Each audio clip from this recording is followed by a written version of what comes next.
Okay. Last time we left off. Would someone like to give me a quick recap, please?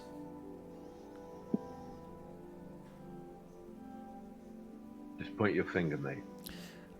How about someone starts and where they dip off and can't remember, the next person continues. I mean, I went to the mall and I You got did. a fancy pair of glasses that sent me back to 3000 BC. No, those glasses didn't. You didn't see any. You didn't see if any of that how that happened, and it wasn't 3000 BC. It was 2000 years back from now, so it was closer to sort of BC altogether. Lame. In that case, But doesn't count. It was a flashback. you went. So, You went into the mall, and got a Power you Ranger found a shot. outfit. It wasn't a Power Ranger. It was a very slick sort of black and gold suit with scales sort of sewn into them, like just the shape of scales sewn in gold the whole way down the suit. And upon touching it, you discover that these scales laminate, sort of like turned into gold, overlapping, and this suit quickly became like a suit of armor. You also found the tie elongated into a golden blade, and you were also given a half cape, a very nice design, much more expensive than the suit, because you paid for it with a deal.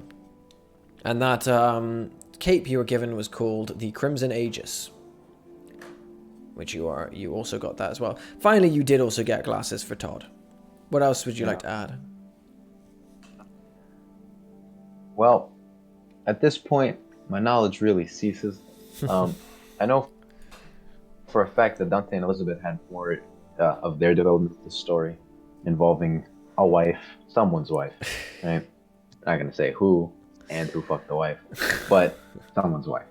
And I don't really know what happened because every time Dante and Elizabeth meet up, a lot of stuff happens that I can't remember. Okay. Would anyone like to pick up where I think he's trying to segue to me, so Yeah. Yes, please. The one half of the people who was involved. Dante woke up in Elizabeth's house after having spent a night on a chair, really, mostly being busy with trying to understand what's going on and trying to keep his colleague alive. Upon waking up, they had a short conversation, before Allison descended from upstairs and he decided to leave them alone and go spend some time with Tristan and see how Grace's faithful guard dog, a man who he treats as a guard dog, really sees this world and what he's about. And to thank him, because it's been a couple of weeks and it's ungrateful not to thank a man who saved your life. After that, they decided to reconvene in the evening. He went back to the lectures, talked to his TA, Johnny, and learned that he is, indeed, as he suspected for a while, under surveillance. And that Johnny's brother's immigration situation is being leveraged against him to make him spy on me. He told Johnny to keep spying and to tell them what they want to hear and to not endanger himself or his brother. And afterwards he returned to Elizabeth and they started deciding how to proceed from there. After a short conversation and an exchange of, I would say, open information between Elizabeth and Allison, Elizabeth decided that she's going to stay at home for now, under the radar, not make any contact, not appear online or make any purchases and such. And I think we ended on Dante folding an origami to give to Tristan. Okay. Nahia and well, first of all, actually, we'll jump to Maddie Nealon. Maddie Nealon, what happened with you?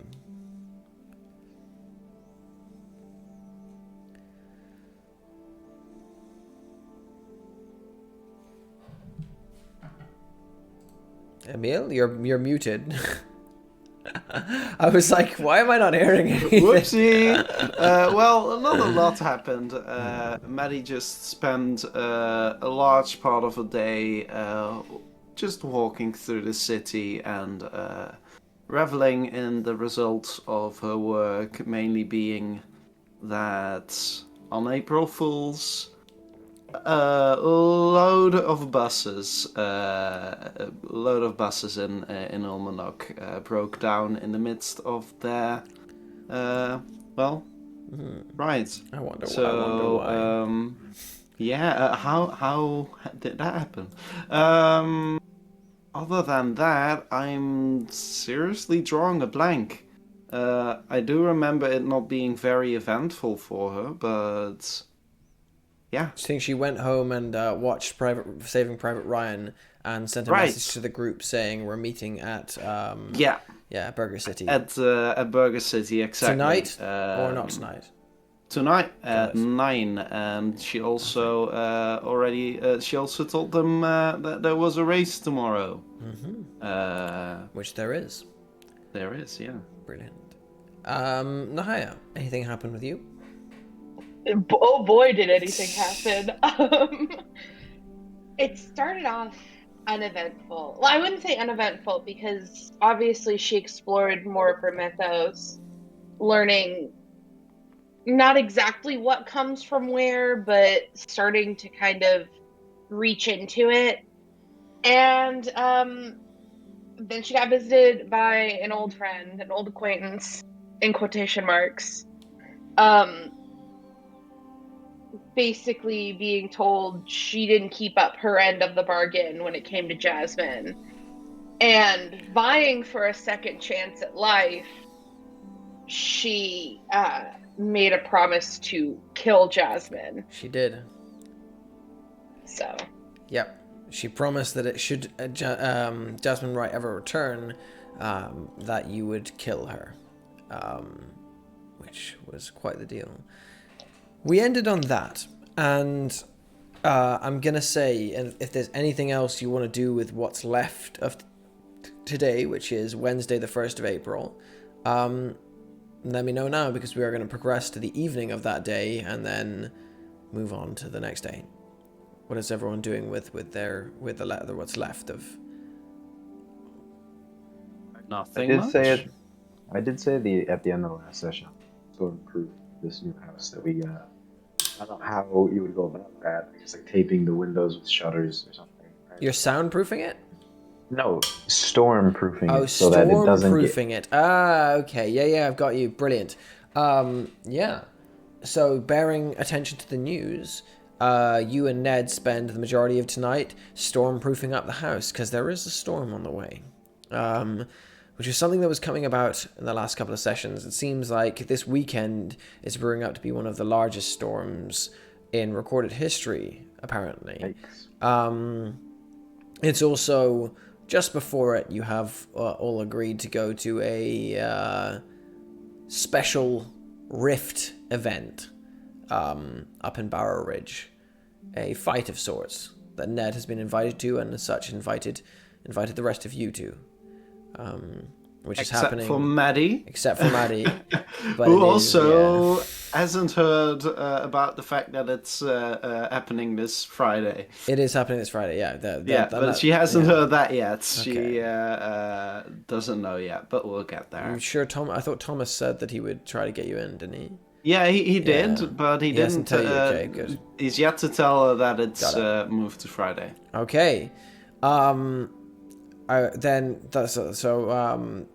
With that, is there anything else anyone else wants to do with their... I'd like to give Tristan his origami frog.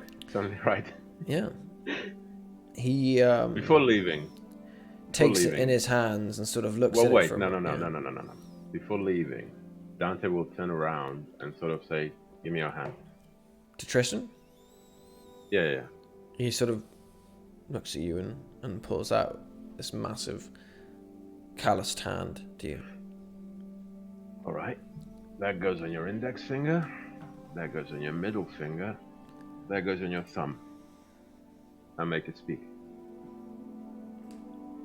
He clenches his fingers a little bit and the frog moves accordingly, and he goes. And this weird, surprised sort of smile stretches across his face. I tap him on the knee, get up, and say, all right, I'll see you around. I'm not going to do anything more in this scene. I'm just going to say goodbye to them, because in case we need to flash back and do something else. Got you. Okay, so as you leave there, we're just going to leave that scene completely grey for the moment, not reveal any more of the what goes on there. You head back, and I'm going to say the rest of your evenings are all pass by. They all go past without event until 9 o'clock starts to rear its ugly head, and one by one you all head to Burger City. Yeah. One thing I want to say before I wouldn't straight head to Burger City because there's some time. I'll nip back home because I haven't been there in the night. Just have a look around, rearrange a few things, hide the rifle better, etc. You know, like just normal like precautions. Give me a sneaking around just to see how well you hide this. Ooh, that's an interesting one. I'm gonna tell you right now that I'm gonna hide it, not in like an where could I hide it? You know what I'm gonna do it. Let me look at my attacks just really quickly. Just thinking logically of where like police and not just police looks first, which is in hidden places. I'm gonna hide it. Where should I hide it? There's a clever way to do this. There's definitely a clever way to do this. Not like under the floorboards in the wardrobe. I'll leave you to think about it, and you message me where you want to hide it, and I'll tell you if it requires a check for it. Okay. The time passes, and 9 p.m. comes along. Who arrives first? Who arrives on time? Like Maddie. What time? Okay, Maddie, you're on time? Yeah. Maddie will arrive ahead of time. Okay. Right, okay. She'll arrive about 15 minutes early. I'll arrive way before that. You will arrive way before that? But not in, but I won't be going in. I'll arrive no, you're not I'll going in like, yet. And I'll just look at who comes and goes and what type of place it is. Okay. Good question. Right, Dante, you get off the bus and wait outside Burger City, watching the... Across the street. What you watch the rather interesting patrons that come to this place. They're not going there for the cooking, definitely. They're either incredibly pissed or look like people who might not have much sense of taste or yeah. But they're heading in one by one. And you notice as Maddie Nealon arrives a couple of minutes later. Is anyone else arriving on time, or are they arriving a bit later? Nahia shows up. On time? On time. On time. Ned? I show up on time. What can we say? Well, how long would it take me to walk from there to my house? To walk from there? Yeah. From your house? Hours. Yeah. You're on the completely other side of town. Well, then I don't do that. And I show up on time, and I'm a responsible young lad. But I have the sunglasses in my little jacket pocket. You've brought the sunglasses with you. Okay. Yeah, I dare not leave this wacky shit with my friend. Okay. All right. So first to arrive is Dante, who watches as 15 minutes early. Maddie Nealon arrives and pushes open the glass door. And as she walks in, she says, "Evening, Seth." All right. How's it going? Right. Pretty good. I've got some friends coming over in a bit. We're gonna talk some business. He sort of wipes it as he says that as you say that he wipes his hands on his apron and just leaves like a couple of black smears across his apron. He's like, "All right, good food. What are they looking for?" Nothing you can help with, I'm afraid. But all we're looking for is a place to talk about this stuff without any prying eyes, you know. Well, they's downstairs with all the kit, but I'm watching. You know, I'm only doing that because I trust you. Yeah, I know. Any one of them touches anything down there, then they'll have a problem with me. Right. I'll make a couple of burgers up anyway. Gotta make money, you know. You pressure them into that's getting good. them. Tell them to go for the city burger. That's a great one there. Yeah, we'll do. Of course. And it's the most expensive one on the meal, so yeah. Yeah. Yeah, I'll let them know. All right. Okay, yeah. You go ahead and make 2 of those for me already. Right, I'm on it. Maddie's going to sit down near the entrance, near the window. I assume Dante is visible from there, or is he hidden? How are you hiding yourself? Or are you invisible? I'm not particularly hiding. I'm standing by the alley just smoking. If she looks out, do you specifically scan for me? Yeah, she Yeah, scans for any one of the group. So yeah. Where would I be? I wouldn't be hiding. I would be like near a building, across the street. If you can see that well, I trust you. Then you can tell me you see that well and you see me. Yeah.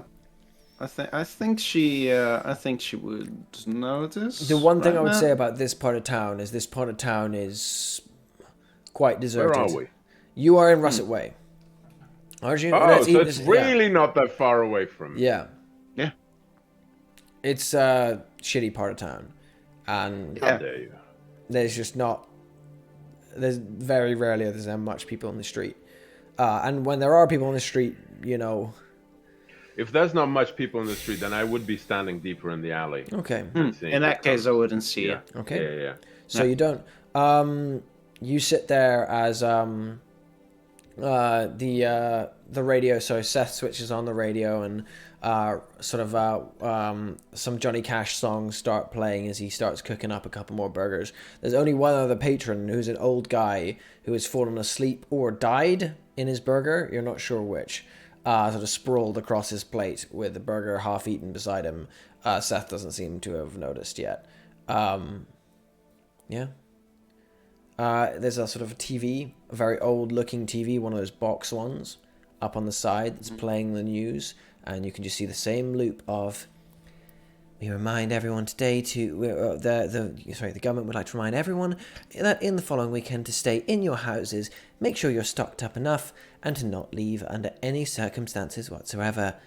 And then it continues to go through with various images of the coming storm and meteorologists discussing what you should and shouldn't do.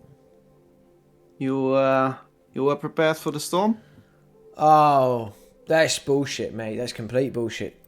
Them some Really people now? are the people that's telling us the world's round. I'm telling you that. Bullshit. Right. Just in case, just saying, I might check out the basement, make sure there's no leaks and anything. They're using this storm as a cover-up to cover up illegal activities beneath our noses. I'm telling you, I'll board up my doors and there'll be men in black walking past doing what they want to. It's disgraceful. Big old load of shit, if you ask me. Sure thing, Seth. Yeah, I'll keep an eye out for those men in black then. You joke. But I tell you, I've heard about them. Yeah. Man with beanie hats and silver roses on their arms. And this doesn't ring a bell to Maddie, right? Or does it? Ish. Ish. This is on the verge of the sort of thing you would know. Yeah. Okay. Yeah. She still plays it cool. Yeah, I mean, I'm not planning on doing anything during a storm. You? No. I've got... Right, what have I got? A couple of box sets of some shows. Probably just going to sit in, leave my windows open and just watch everyone being sheeple. Isn't that just a regular Saturday for you? Yeah. You want a beer? Yeah, I could go for one. He dips under the counter and comes up a minute later with a canned beer. You were aware Burger City, as with most small restaurants like this, doesn't have a liquor license.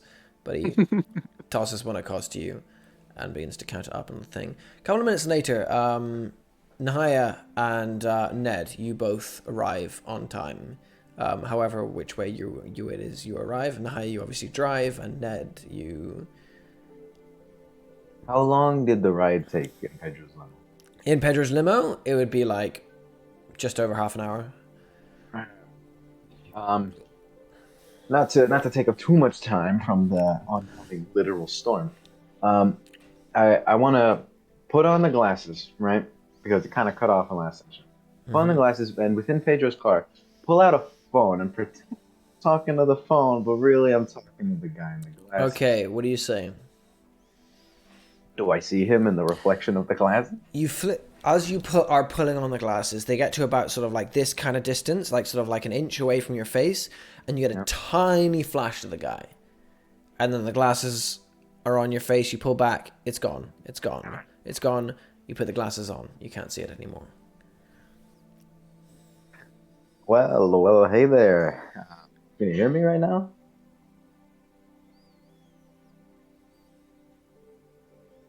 Yeah. No, yeah, the one we talked about.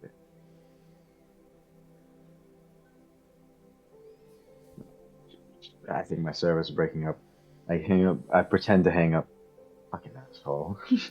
You put down the phone, and as you do, you hear a guttural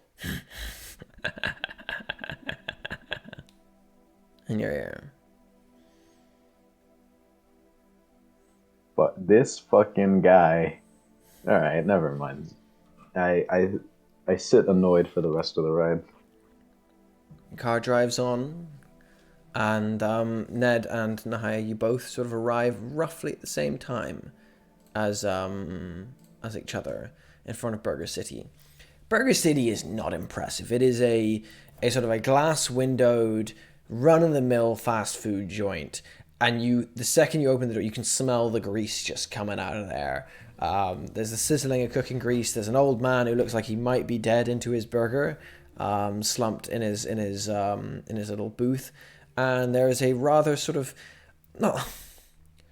strangely sort of like skinny-armed yet large-bellied almost guy sitting behind the counter, long face, bit of a crooked sort of look to him. As he turns over as you come in one by one. And he immediately looks from you over to Maddie. Yeah, Maddie just calls out to both of them saying, you're here finally. You alright? As all right as one could be right now. Like, obviously, Nahia came in, like, hands in pockets, like, still recovering from the hell that broke loose in her dining room. But she's like, yeah, how about you? How are you doing? Yeah, pretty good. Nothing of note, really. You, Alpha? It'd have to be this place. Like, I look around. Oh, come on. How stinky is this place, Matt? It's not pleasant. It's not like stinky as in like it's unbearable. It's just, it's very much oil, fatty food, and not being cleaned nearly enough sort of smell. Like it's not nice, but it's not like unbearable, but it's not nice. Okay.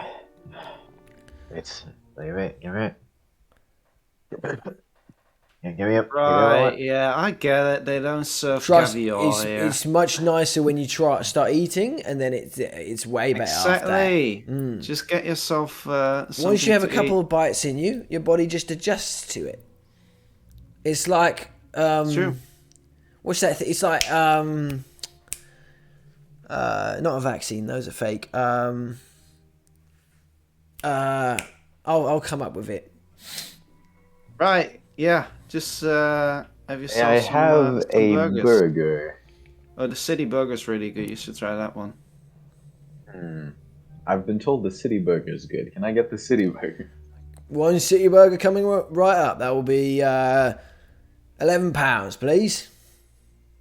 We don't here. do card here. Only cash. Okay. I take out cash and I just sort of like I keep thumbing through it, only to eventually just take out one. If a man's eyes could pop out of his head, they would. And as he takes out and he watches you thumb through this amount of money, he sort of seems frozen, paralyzed in the moment. You pass the money over to him and he takes what you've given him, his eyes still fixed on the wad of money that disappears into your coat, and he just sort of rolls it up, absent-mindedly stuffs it into his apron. It's like, one deluxe city burger coming right up. And he starts going straight to it. And yourself, he says to Nahia. Nahia just kind of goes, she's like, I'm not hungry right now. You sure? Oh, I'm sure, thank you. It's really good. I've won all sorts of awards for it. No, I'm sure. Oh, come on. I'll go down to £10. Just for you. Just cause. She's just like, I appreciate the offer. Go on. Making a big mistake, yes. Good food. I'll throw in a couple more pickles on top. How's that? She finally goes, she's like, okay. Yeah, there we go. That'll be £10, please. She reaches into her own wallet. She does not do what Ned does. She just pulls out. Do pounds come in a 10 note? They do come in 10 notes, yes. Okay, she pulls out one of them. He takes the Sorry, 10 I had out to note. have the American pop back. You pull out a tenner. No, all of our money only comes in odd numbers. It's very, he takes I pull the out a £7 note. he takes the £10 note and it slides also into the apron. And he goes about and starts to cooking. And you see, Dante, you see the rest of them arriving. What I'm looking at is where they're sitting, how many people are in this cafe, where the fuck is Nayland dragging us, basically. You can see one other person in this whole cafe, and it is an old man who might be dead or might be asleep. At which point I'll slumped into his just burger. get to the cafe, throw my cigarette in the nearest bin, and walk in. Okay. Do I pass the man on the way there? You well, I'm going to say first of all, Maddie was saying something to what were you saying, Maddie? Sorry. Oh, Maddie was about to ask the others if they had seen Dante, so I think that answers the question. As you open your mouth, the doorbell goes Dings and yeah. Do I see the guy slumped over? You step inside and the man is slumped over. Yeah, you do see him on your left. He's slumped over on the. While passing him, I'll just lean slightly over to his ear and just say, "Get up, old boy," and keep going. Right.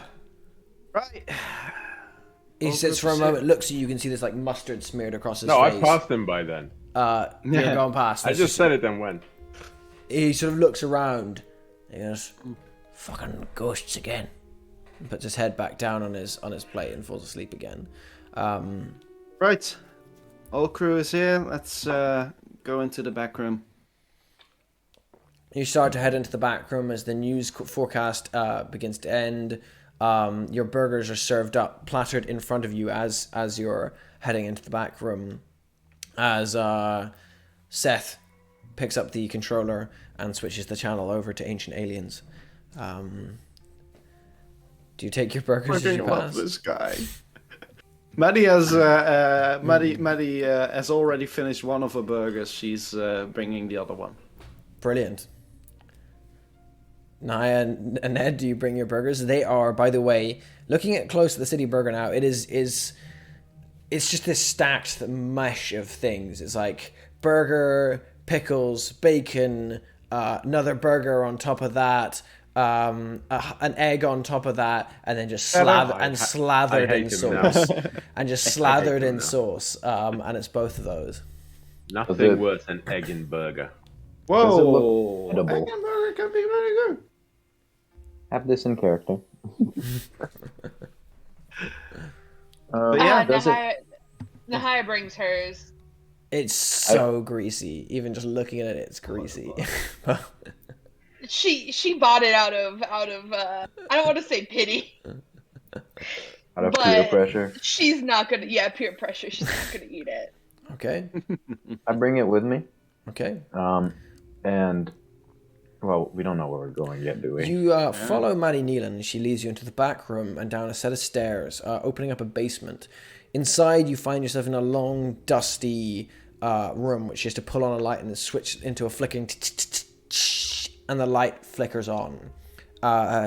You see all around you, walls upon walls of firearms. This is in England as well, rather than America. So this is in Scotland rather than America. So they're mainly shotguns and rifles up and down the walls. There is the occasional automatic weapon, but most of them are very old automatic weapons, or dubious-looking ones that have been probably badly put together. What is this? No concealment? touching any of the weapons. That goes double for you, Halford. Well, let's have a talk about the goings on. Any luck with finding Elizabeth yet? Dante looks at you. Looks at Halford. Looks at Nahia. Says, "What about Edith Cole?" No luck. Well, none yet. We have done some figurative digging at the graveyard, looking for any signs of but nothing. He wasn't officially dead and buried. You know that much. Yeah, So no success. not yet. We can Better work than towards nothing. it. Do you have any leads? Any new ones? I have a few things. Oh? You found out nothing, and you only looked in the cemetery. So far, yeah. Still got lots of searching to do regarding other options. Elizabeth Weiss is missing. Her wife doesn't know where she is. They've not been in contact for a while.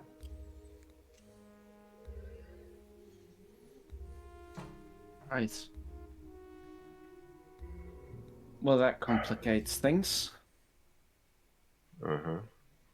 Any leads on where she might be? Not really. We are dropping like flies. I do know who Grace wants us to find.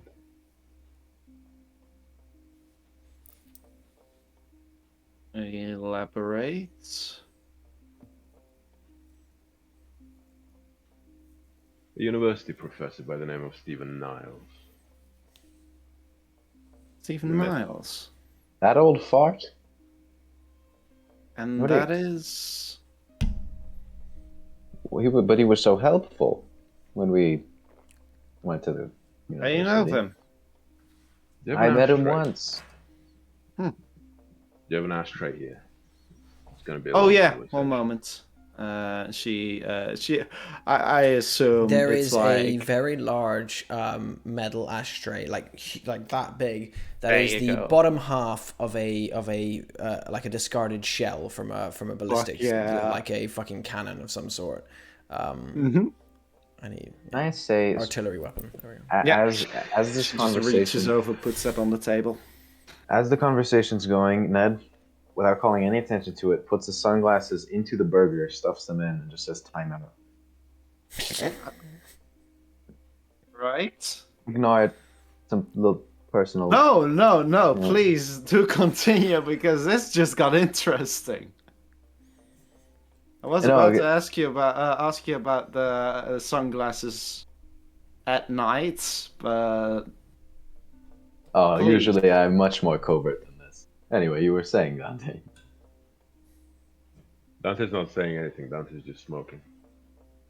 But that's all you needed the ashtray for? Mandy pulls out a cigarette as well and lights it as well.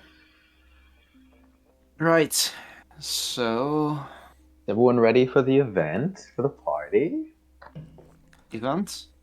Oh, tomorrow the race. Well, no, I meant the one I'm going to.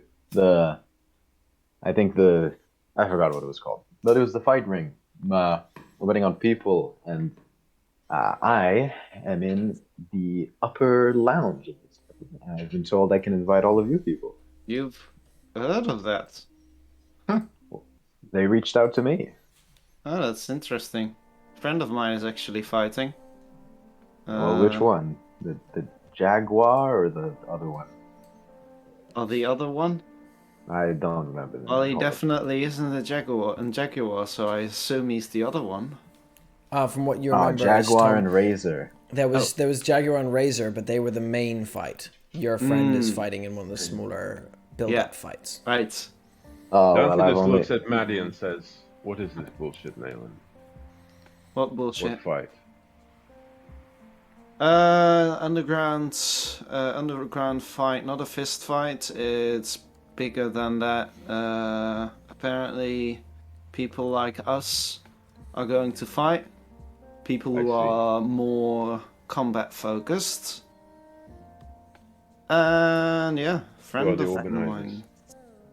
To my understanding, most of the people here have the same status as Grace. They walk in, they're big names, and they watch people like you and me go at it in a cage. Right. Any chance you can get me in? Into the mean- ring? No. I Yeah. mean, I do fight a fair fight, but well, fair. I do fight a good fight, but nothing like that. No. Well, that's nice, but I've been told I can invite a reasonable amount of people, but I'm in this Right. I'm in this area above where, like Abraham Lincoln, how he sat in like the top. I forget what that's called. The balcony Balcony. area. Yeah, Right. I'm in the area of that. I've been told I can invite a few people as long as they stay within the lower class. I guess that was how they worded it. The I swear. lower class. Yeah. Ah, Charming. very charming. Anyway. On to the Big names business will at be there. hand. Sorry, what was that, Dante? On to the business at hand. Right. So. Stephen Niles had Yeah. companions in the past, namely Esperon and Lucille Muir, William Redknuckle, and Joseph Wright. Stephen Niles is also known as Fear. Stephen Niles quite likely is the man destroying statues and collecting their heads. And those statue heads are heading to an auction. I don't know where, I don't know when. I don't know by what means, I just know that the university archive is protected. They have auction lots drawn on them. There is Ruby Stone security crawling all over the university. So, breaking in isn't going to be easy. Well, it wasn't No. easy in the first place, but. Wait, hold up. Why do we need to break up into the university? What do they have there that's still of value? Also, Heads. They're storing the heads there? So, I've been told, or at least one of them. Dante turns to Nahia, ignoring this conversation, and says, "Also learned a bit more about our friends in flat caps. They Oh, carry you did? They carry handguns that can hurt us. They also carry handcuffs that dampen our abilities. Huh. On top of that, they work in a mildly decentralized way. That is, they answer to a governing body called the Council, but other than that, each squad has some autonomy. And some of those squads, as you may imagine, are bought and paid for. Men in fucking black. Should I ask where you learned this? Or is that just another secret we're gonna deal with later? Ooh, It's not a bit secret, of no. heat I've here. asked around.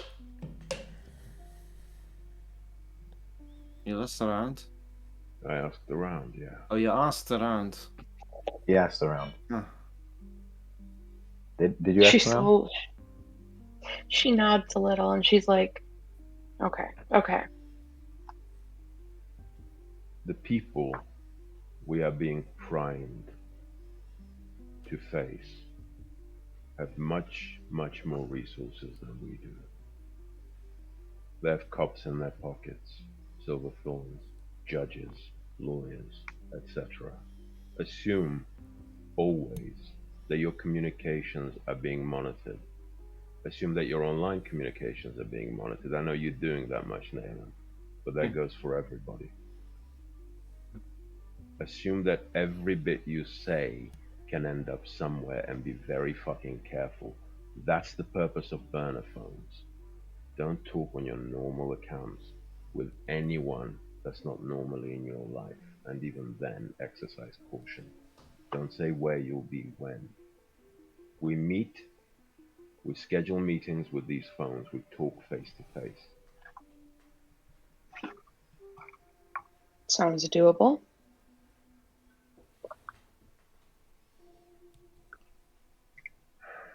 Getting this, Halford? Yep. I know the drill. I know the deal. You don't strike me like the type of person who has done, well, activities hidden from the authorities before. Well, if I did, you would have heard about it.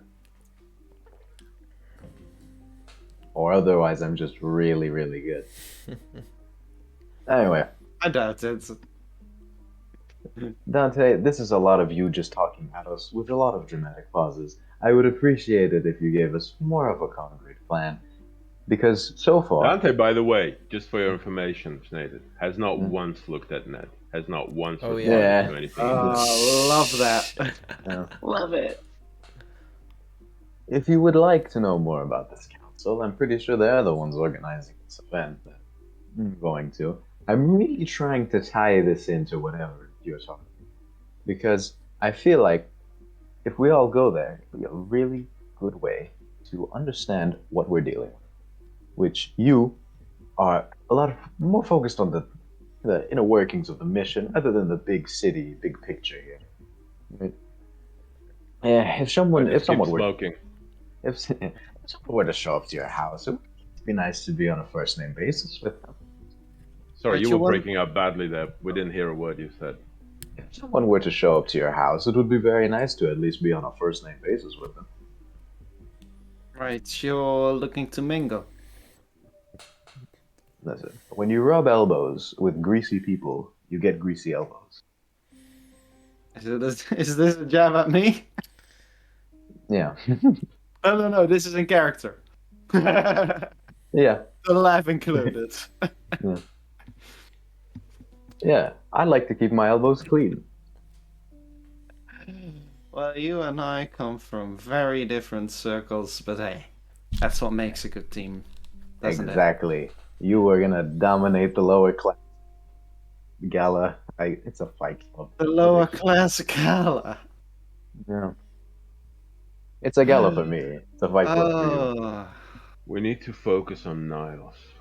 We need to learn his motivations, why he's doing what he's doing. Because Right. at one point, we are going to face him. Niles had a wife, Rebecca. Lost her a few years back. She's quite important to him. She motivates him. Don't ask me how I know that. I just do. Right. We'll learn everything about Rebecca. We'll learn what we can about his past companions and how they inform who Stephen Niles, also known as Fear, is.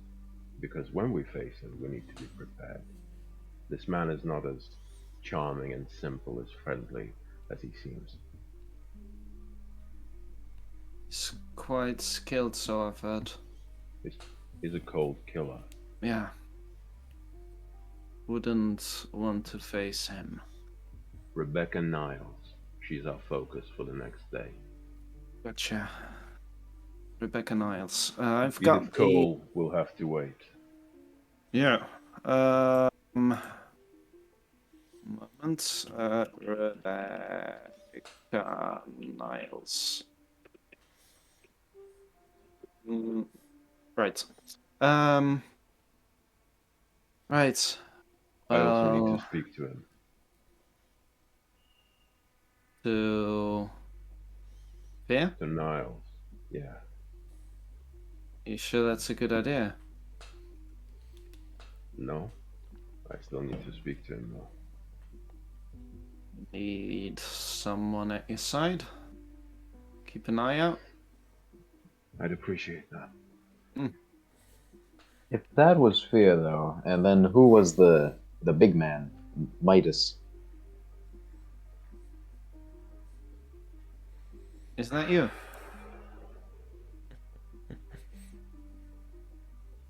You're the only one with the answer. Dante just smokes. He just keeps smoking. Remember the big guy with the cowboy hat? He was also there in the university. He introduced Ned. himself as Fear. Ned, What? I recommend you take a hint. I would love to, Good. So, since we're dealing with a mystery. with that out of the way, when would you like to try and face Fear? Whenever we find more about him. Okay, so not right away. No, because Fear has an employer. But Fear also doesn't need... I mean... He has a price, right? What is it? Uh-huh. What's he been promised? Why is he working for his employer? What's he doing that for? What if we can outbid him? Well, first thing that comes to mind is that the employer might have something about his wife. And if that's the case, then outbidding that is going to be quite difficult. Sure. But we still need to find out as much as we can. True. I'd say split up in two. One group look for Elizabeth, the other group look for information about Rebecca Niles. We don't have time to look for Elizabeth. Really? No. If you Why? say so. We need to focus on Fear. There's a storm coming in 2 days. So they say. Can you guarantee me that Elizabeth Weiss is at least somewhat alive? We don't know. I know, but I feel like he knows.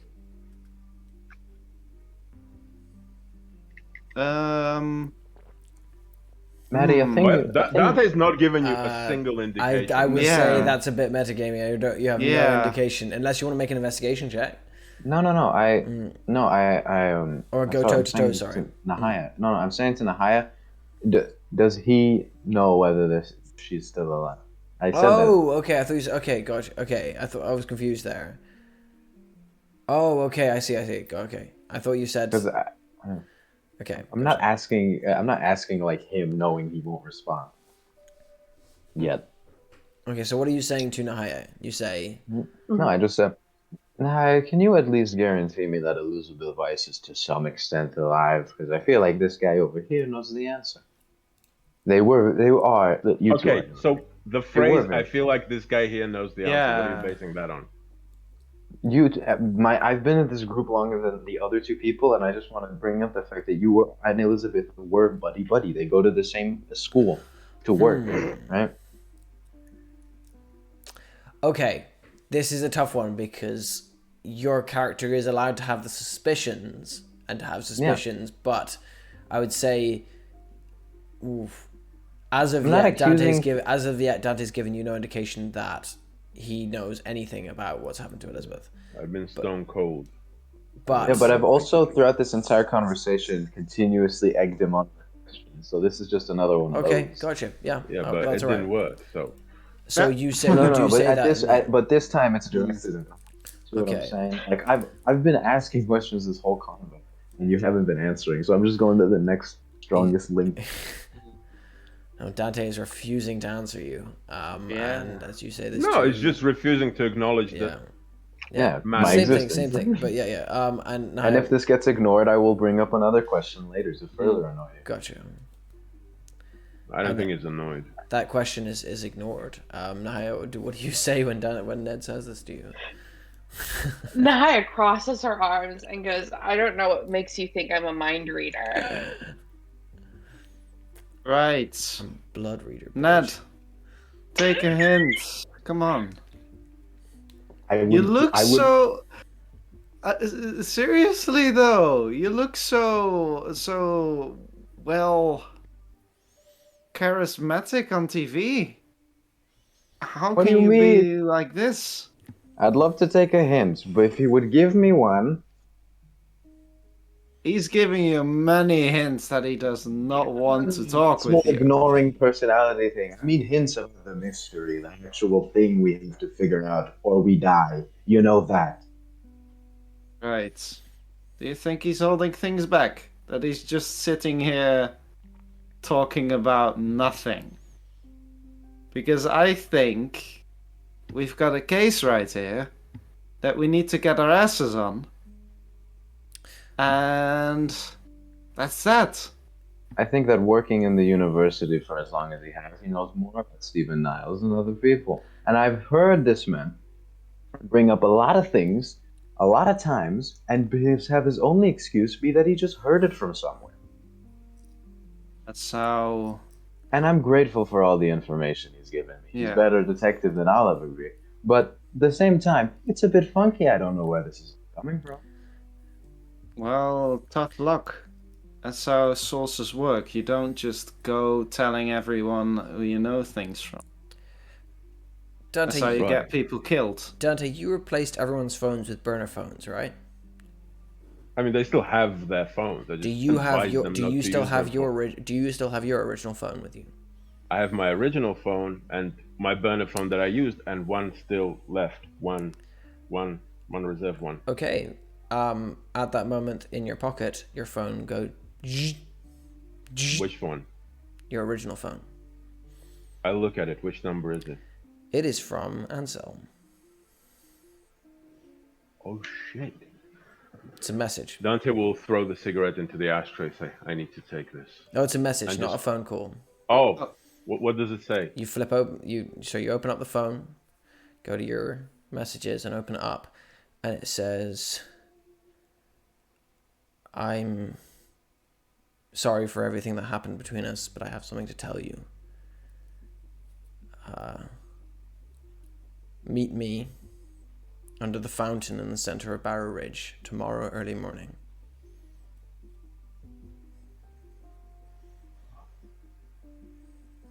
I won't respond thinking that he'll just trust that I've read it and I'll be there. I won't respond. I won't say anything. I'll just keep my composure, put the phone back as if nothing happened. Just keep smoking. Right, I have so... another name. Yeah, If you want to split up, we can investigate two names at once. don't have to, but if it works.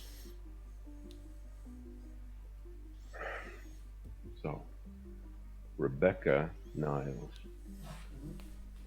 is important to him. But at some point in his life, so were his friends. Lawrence O'Callaghan, Joseph Wright, Lucy and Desper Lemieux. They were, in a way, like us. If we're talking about suspicions and suspicions I have a suspicion that at some point these five were very much like us. And I have a suspicion that now they went off the grid eventually, and now we are being manipulated into hunting an old team. Right. And do I know about Lucy and Esther? Give me that whole fuck, no, situation? this is a hard one. Give me a investigation check with anything to do with. I'm going to give you a +1 because you've been in the Mist world longer than these guys have. Okay.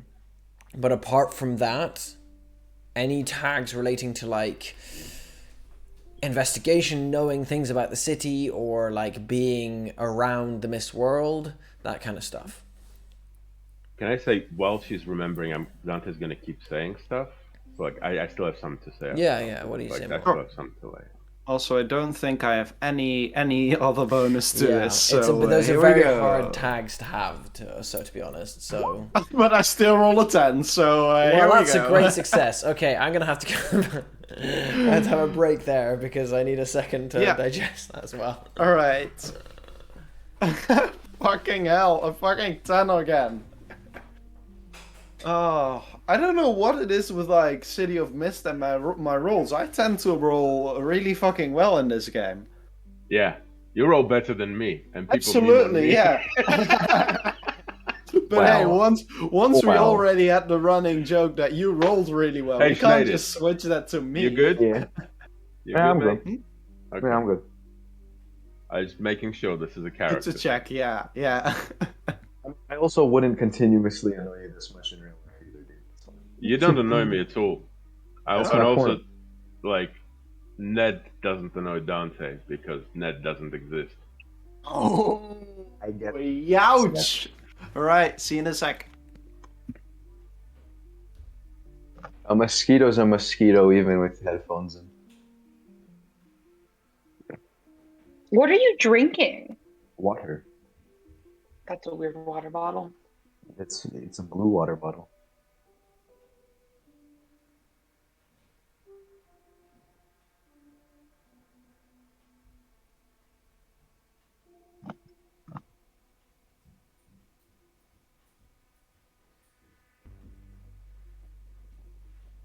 Oh, feels good to finally play a character that can call out Ned on the shit. Jasmine was way too held back for that. 113.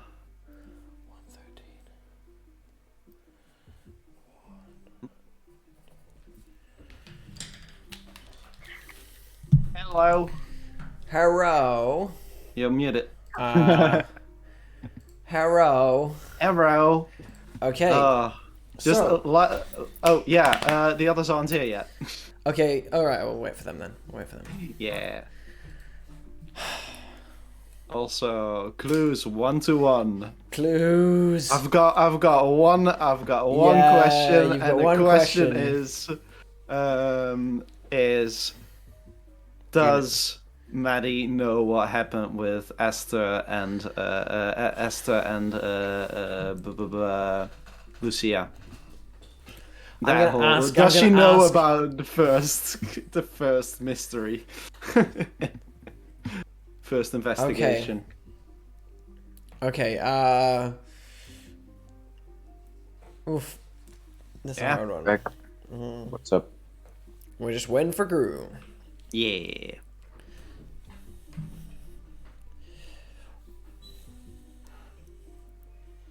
Oof. I have become the potted plant. Okay. Okay, so with that question, you've hung around with Thomas Dale for a while.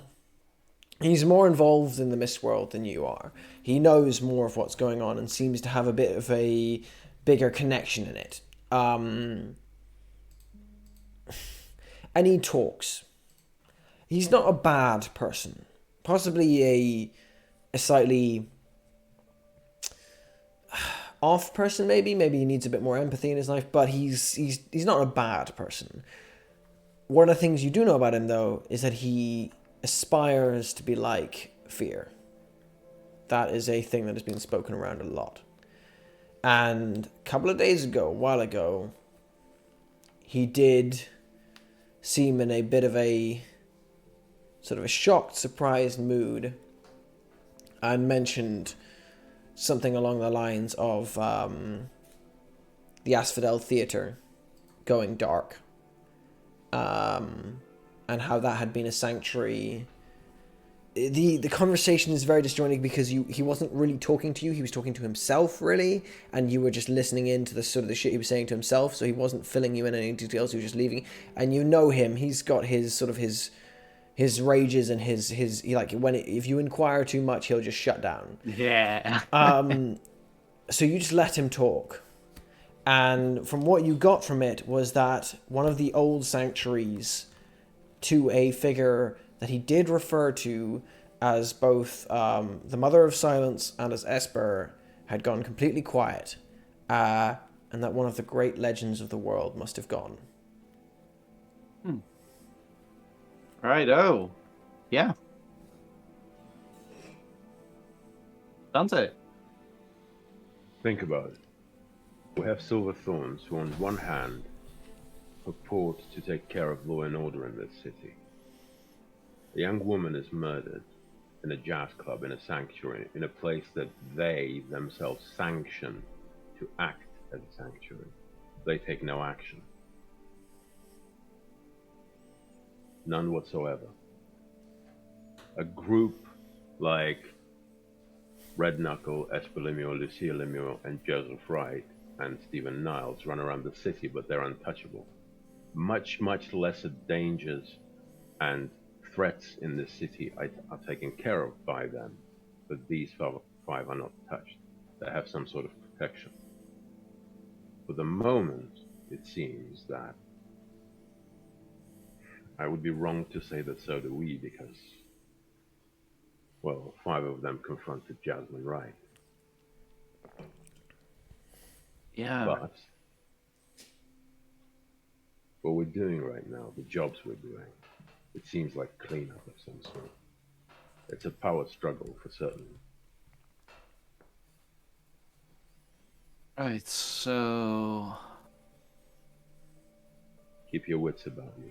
We need to find what we can about Fear and his life. Absolutely. His life as a man, not as this urban legend. I need to know who Stephen Niles was, the man, before he became this. I need to know how he failed his friends, because he had failed his friends.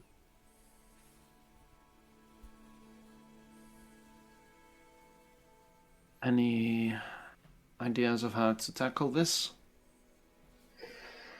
First, we find when and how Rebecca Niles died.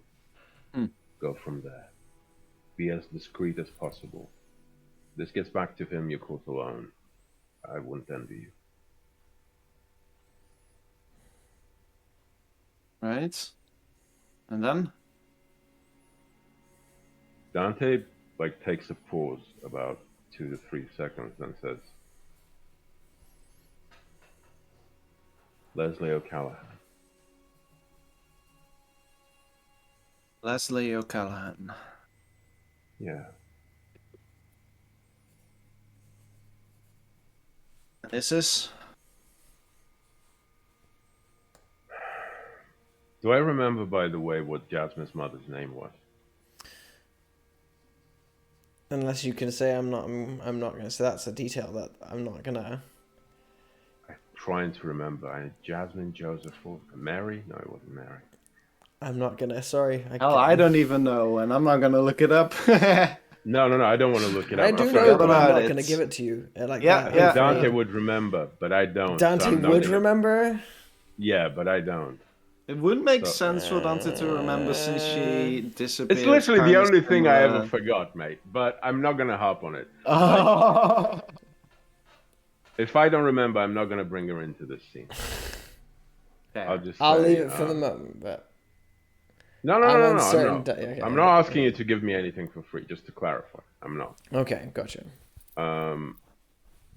Yeah, Dante will just say, yeah. He was their leader, Niall. Presumably some of the responsibilities in aiding his underlings with their personal vendettas and quests was on his shoulders. And he did fail. He failed Joseph Wright in finding his, missing wife, presumably. He failed Lawrence O'Callaghan, subsequently known as William Redknuckle, in finding his child. And I would assume he failed Lucia and Espolimio with their condition.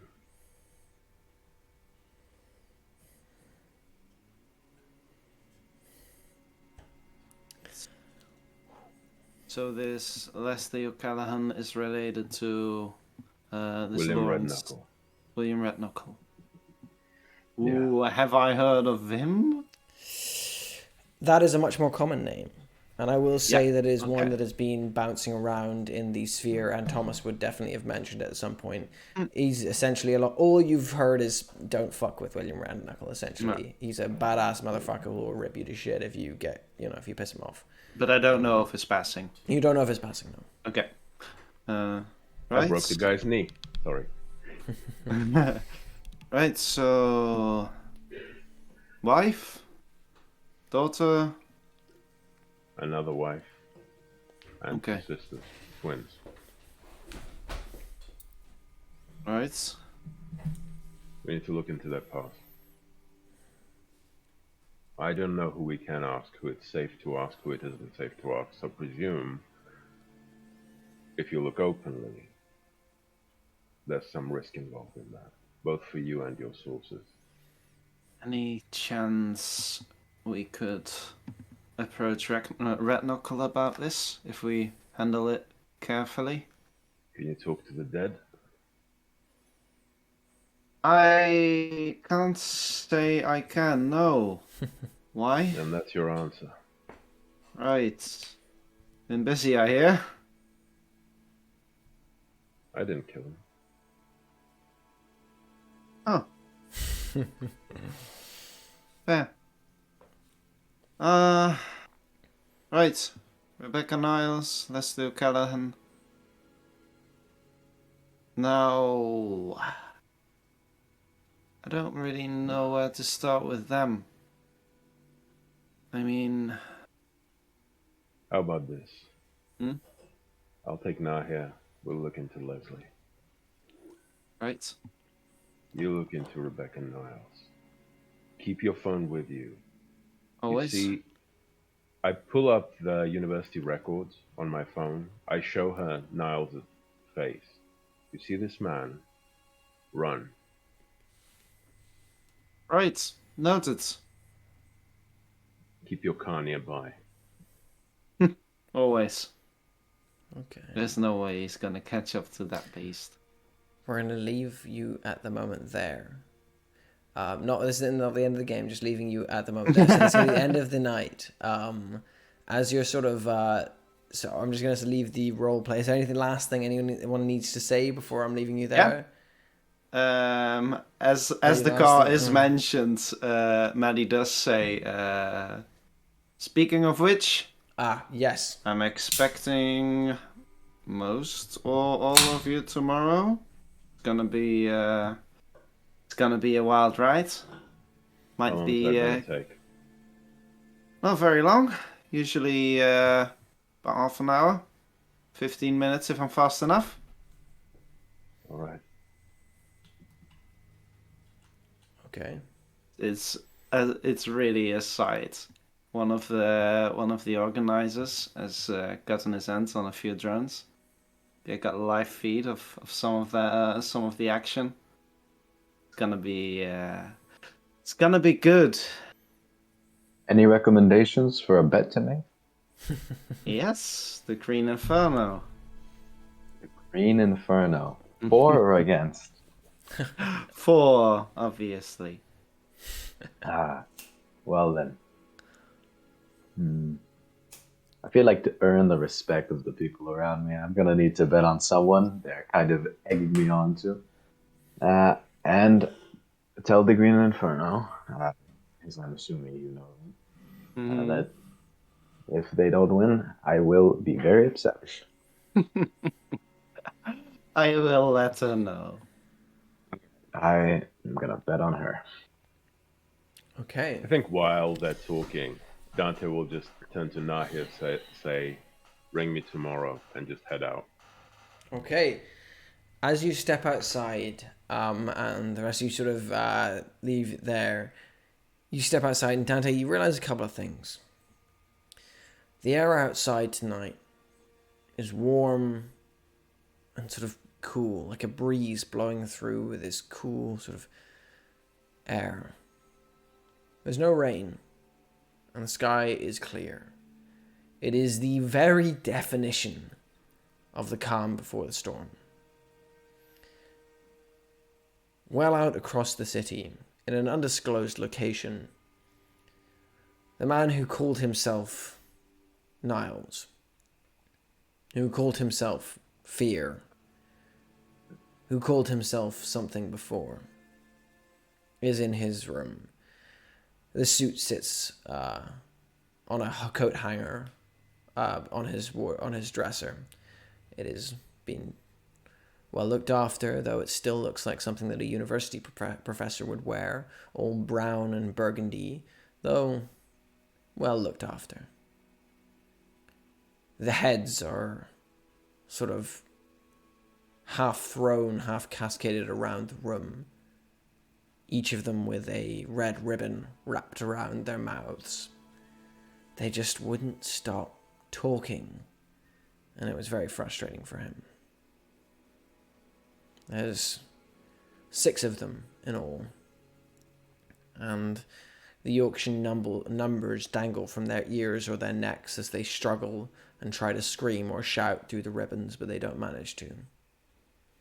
The answering machine on Niles's dresser goes off again. This is Headmaster Matthias. I was just wondering if you were planning on coming in today. I know that we've not always seen eye to eye, but... And he just flicks his hand and a ribbon slides over the thing and it skips to the next message. Niles, we need to discuss payment. Me and my boys are getting restless and... Well...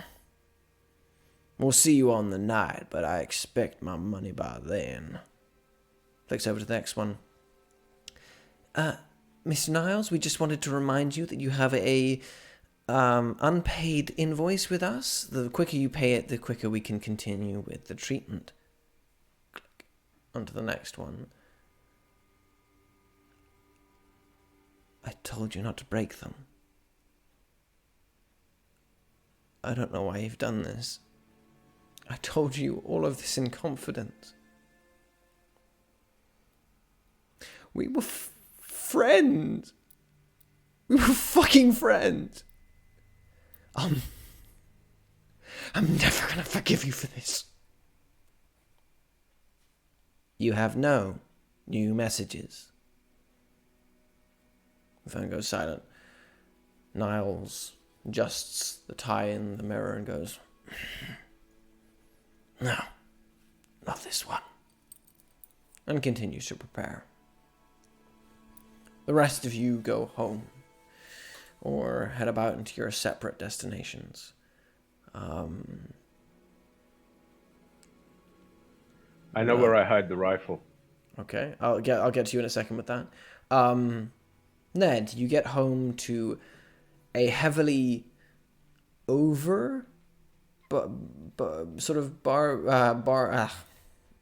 barricaded. What's the word? Barred up house.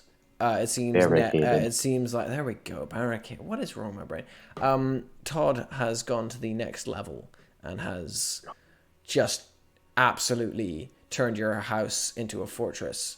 By the time you get back, I also would like to offer to Pedro if he doesn't think that his house is safe enough for the storm that he can chill at ours while it's happening.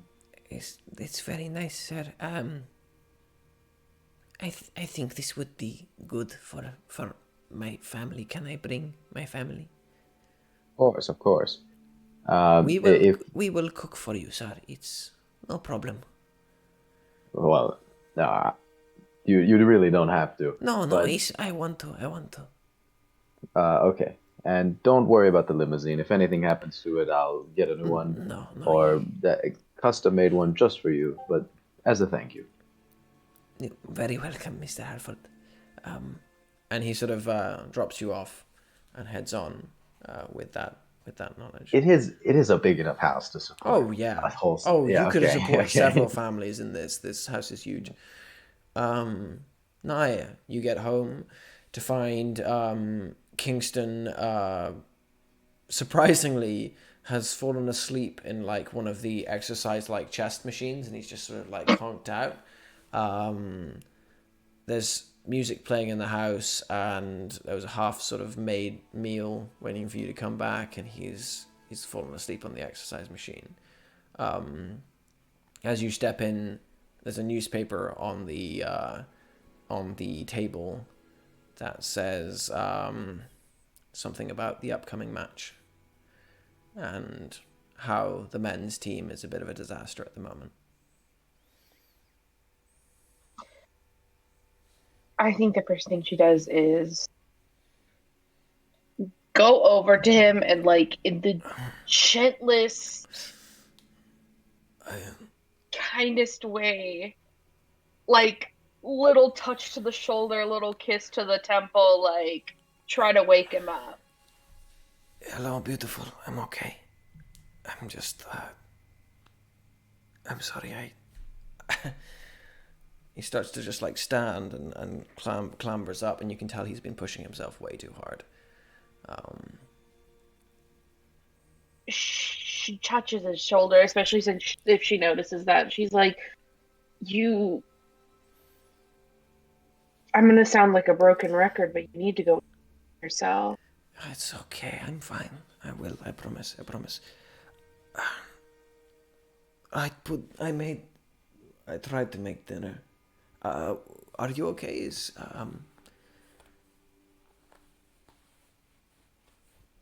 Yeah, some friends wanted to talk. Okay. I hope you had fun. That is good. I did. Okay. I think I'm Now going to get go some to rest. sleep. Yeah. He starts to clamber up the stairs, and then sort of halfway up the stairs, he sort of climbs back down again, moves into the kitchen, and starts to do the washing up, because he realizes he's left the meal half done, and you have to sort of drag him away from that before he finally goes back up to bed again. But yeah. You get him to bed, second he lies down, he just gone, out, like a light. And doesn't even care that Terry clambers onto the bed as well and falls asleep next to him.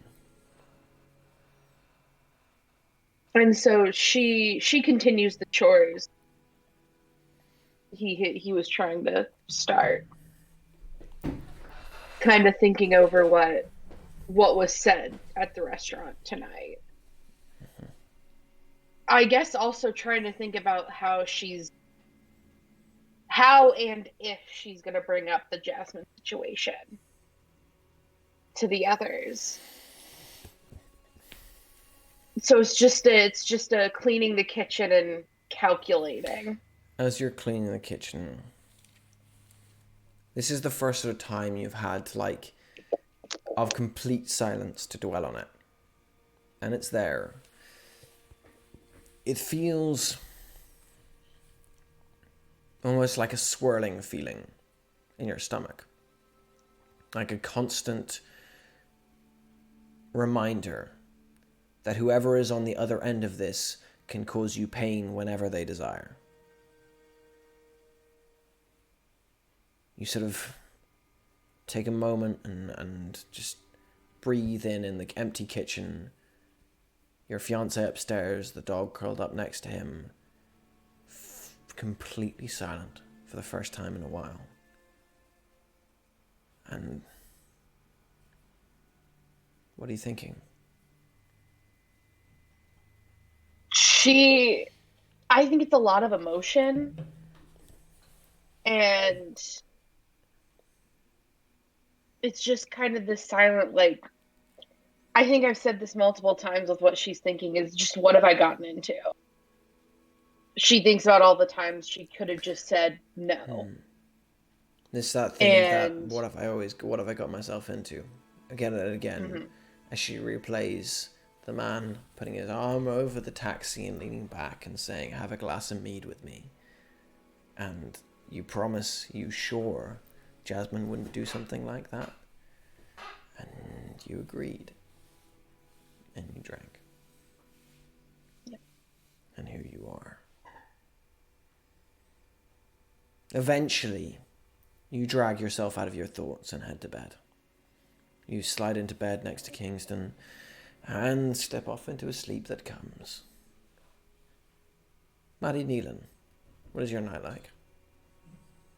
Well, when she gets home, first of all, Maddie is going to send a message over to Ned Halford. A quick question to the GM: Is there like a large public library that isn't in the university? There's plenty of public libraries. Large one. The only other large one is in Candle Street, but it's like that's the only large one. There are larger ones. They're just not like that big, you know. Okay. She's just going to send Ned the location and the time. Tomorrow morning, let's say at 9, or at opening hour. Let's just say at the time the library opens.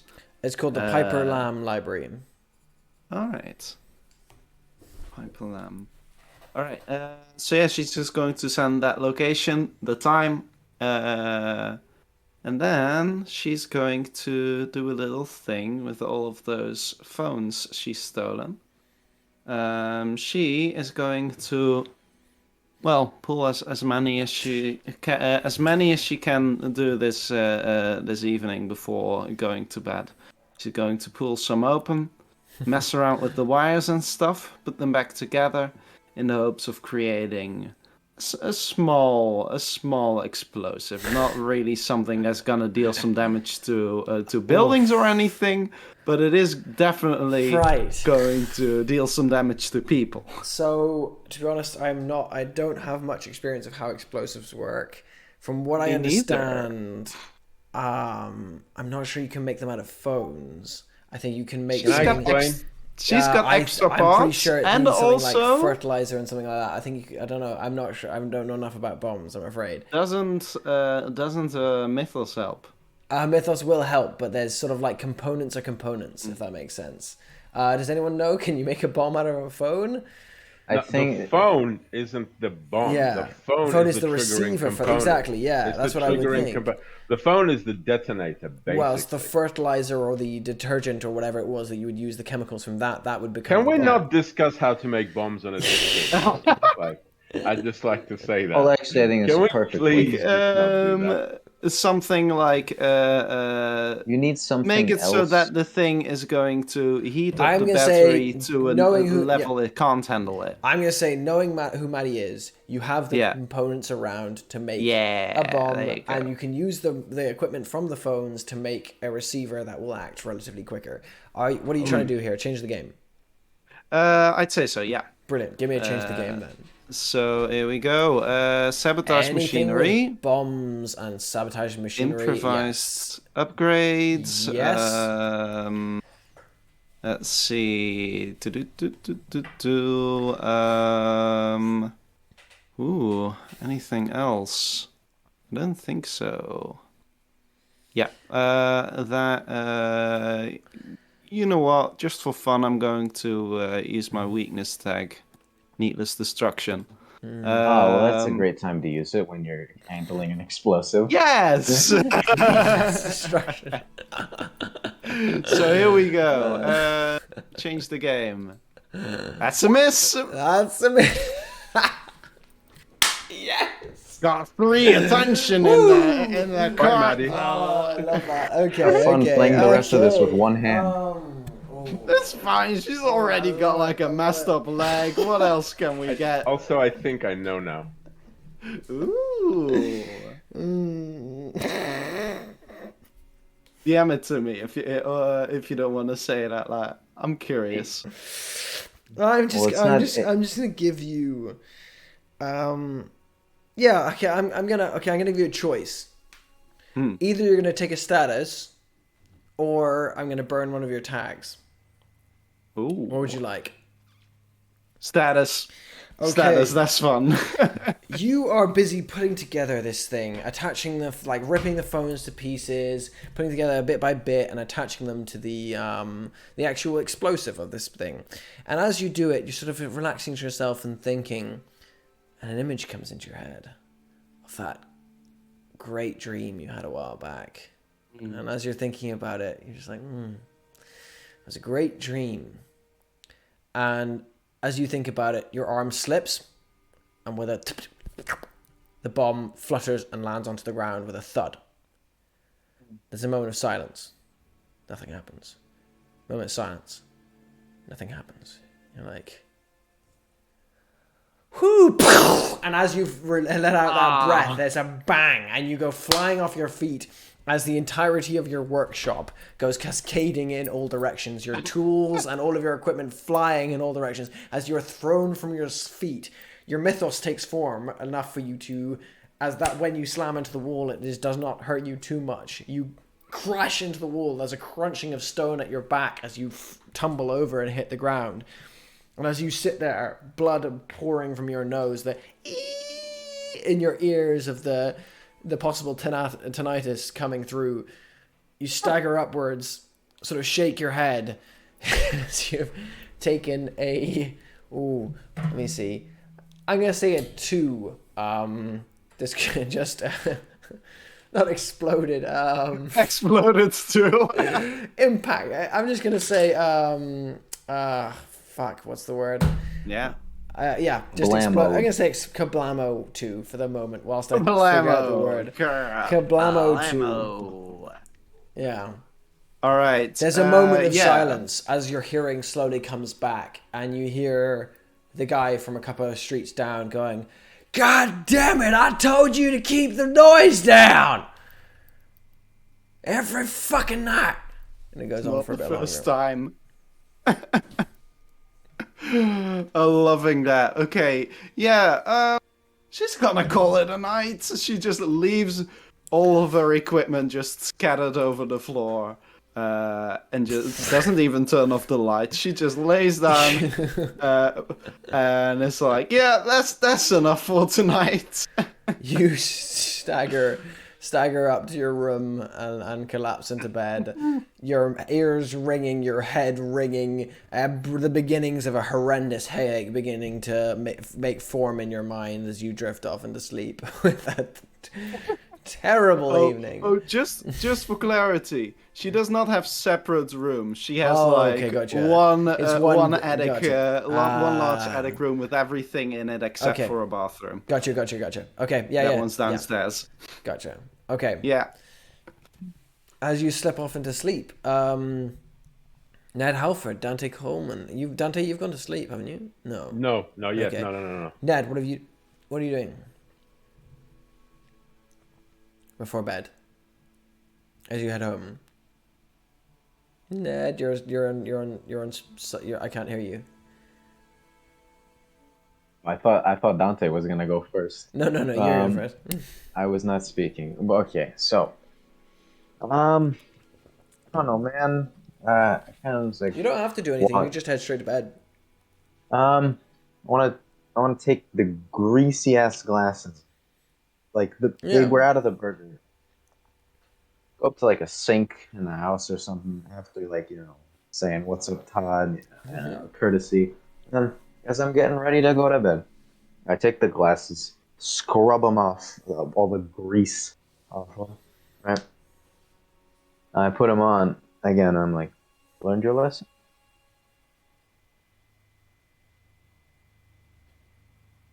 Man, you're just like that other guy.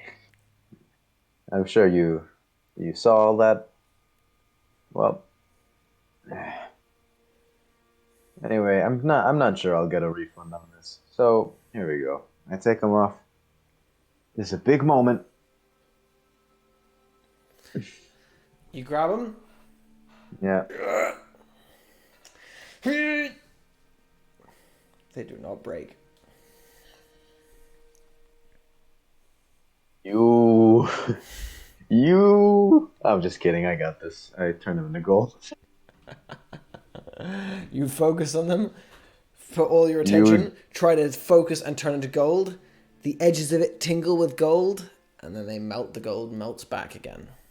God damn it, my one thing. All right.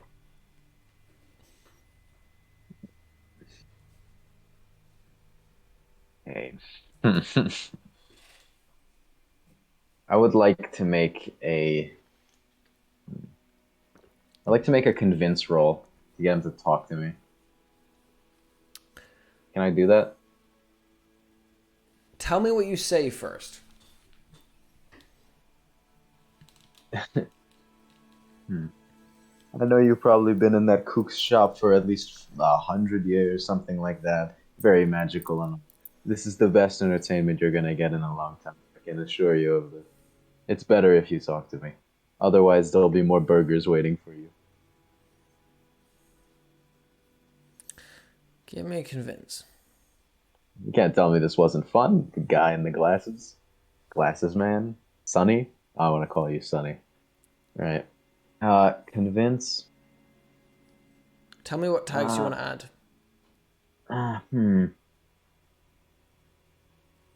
Hmm. Keeping up appearances? Would that work? No.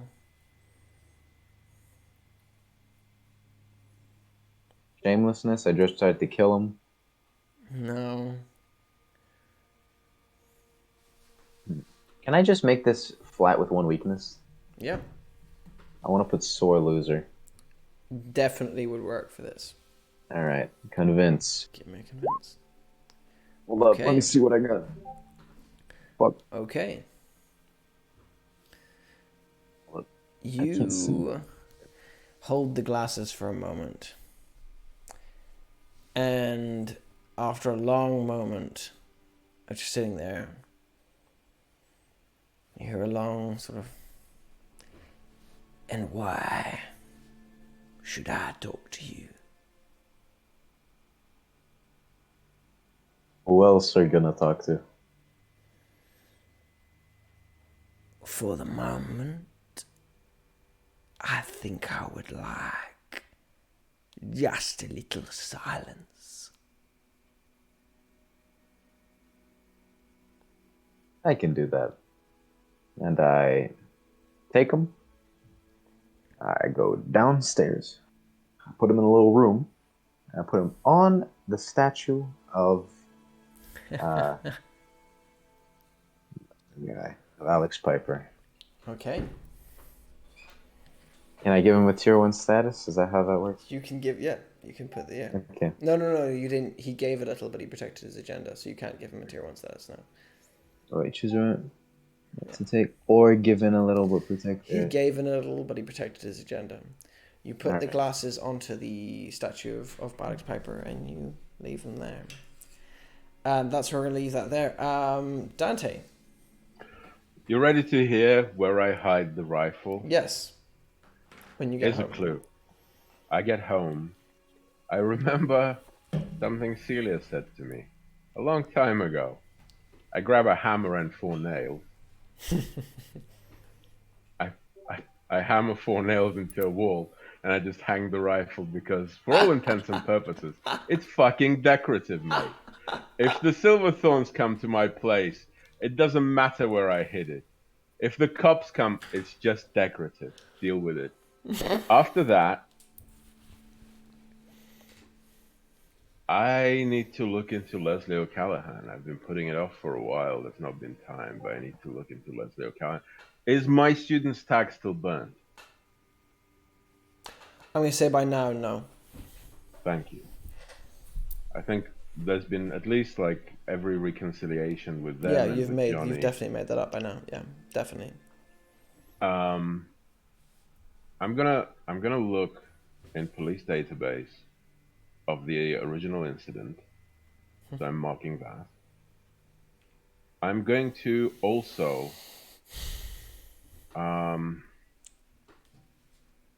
doesn't miss a detail because I'm going to look at the internet to see what news there are of Leslie O'Callaghan. I'm going to look through social media to see if at the time of her disappearance, Lawrence or his spouse or any of his other children, if he had other children or any other family, wrote anything about the incident, wrote anything about the child. Okay. I'm going to look. Here's a reoccurring pattern. I'm going to look for an indication of what her character was, given what I've learned about. Wait, this is not that you're looking at whose character? Leslie's character. Leslie's. About what kind of kid she was, because that's been established as a pattern, at least with two children, and I'm looking into a third now. I'm looking if there is a reoccurring pattern. You okay with that? Yeah. Also, look at it from another angle.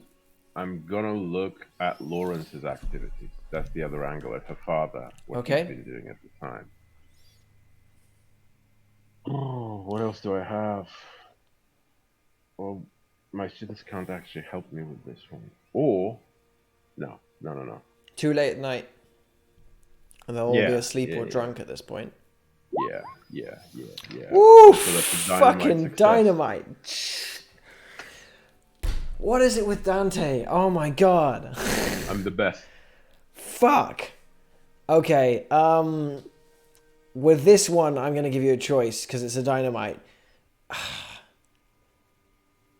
No, you get 4. I'm going to give you 3 normal. One of them is going to be, you can know like everything about what you ask, because I can't give you 4 everything you want to ask, otherwise the fucking story that's will one fall apart. everything. Yeah, that's one key detail. Gotcha. And then the everything I want to know is obviously Leslie. But first, you want to know about Leslie? Yes. You spend ages searching through the internet trying to find everything. Wait. Sorry. One is a dynamite detail, and I get to choose which one. Yeah. You give me the choice? I thought Leslie was the dynamite detail, right? Is that the one you want as the dynamite detail? I'm just thinking. You choose. Yes. Okay. Yes. Too late. I already chose. Yeah. Yes. So you spend a long time searching through the internet, sprawling endlessly for details about Leslie O'Callaghan. It is pretty fucking hopeless for a while. Until it's very lucky, but you've managed to find, despite the fact that the school has scrubbed all records of previous students after 1 or 2 went missing, despite the fact that various other parents are completely clammed up, you find one account a while back on Facebook of someone posting the school sort of like yearly book thing, talking about everything going on. And it's from around the time that Leslie was in that school. Which and was? It was, oh god, well back into, I'm not going to get you the exact year. I'm sorry. I'll have to give it to you after. But at least give me the decade. I mean, back when he was young and he had a kid. So at least, 80s. Oof, 30 years at least. Shit. Because he would have been, he's now in his 50s, so when she was young, he would have been in his, so not 30, 20 years back, sorry. Because he'd have been close to, so 20 early years 2000s. back, not 30, early 2000s, right about then. And the school book mentions a number of times Leslie O'Callaghan. And the one thing that brings through to you is a horrifying sense of familiarity. Mm-hmm. Not only is Leslie described as an incredibly intelligent and thoughtful girl, she is someone who has questioned and thought through everything that has been put in front of her. Her sort of name is mentioned variously throughout the book, connected to little things that she is doing in the school, that each of them were surprisingly smart for her age. She was a bit of a writer, turns out, and that she was writing stories for kids at a very young age that were well above her current intelligence level, what they should be. And the school was very proud of her.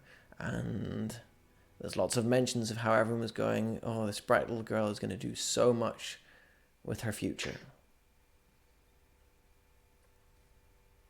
That's the dynamite clue? You also find a mention of Lawrence O'Callaghan as an incredibly proud and loving father to her. The only other mention of him you find is that for most of the fathers, there's a mention of their job and what they were doing.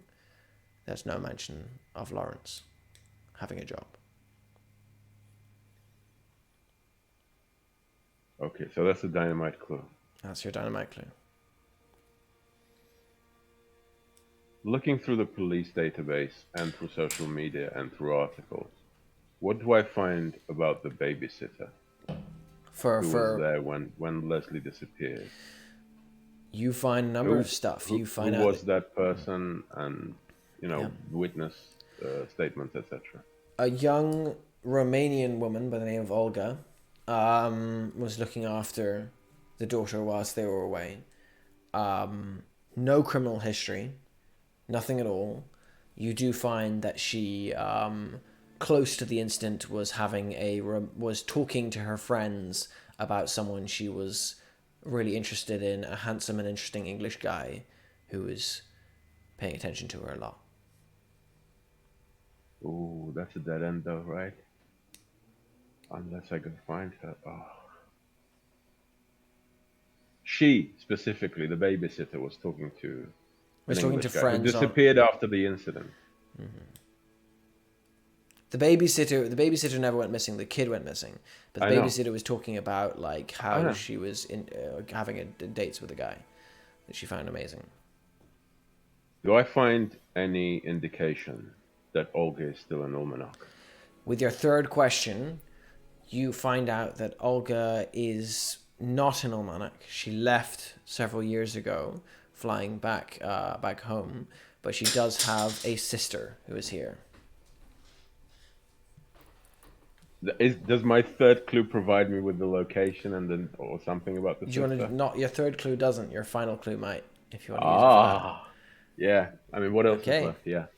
You find out that her sister, a woman by the name of Kasia, lives down in Eden Bridge, in some of the poorest parts of town, and is currently working as a babysitter.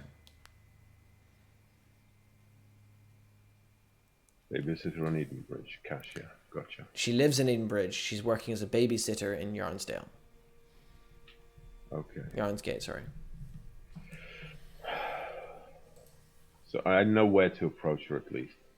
I wouldn't know her work because obviously babysitters wouldn't leave that detail out. Of course. But I would at least find like a phone number, a Facebook, something, right? Something to contact her. Mm-hmm. Okay. This is good. It's something. I'll go sleep. Okay, you sit to sleep. All of you heading to bed as the night passes by relatively easily. The one thing I will say is absurdly silent.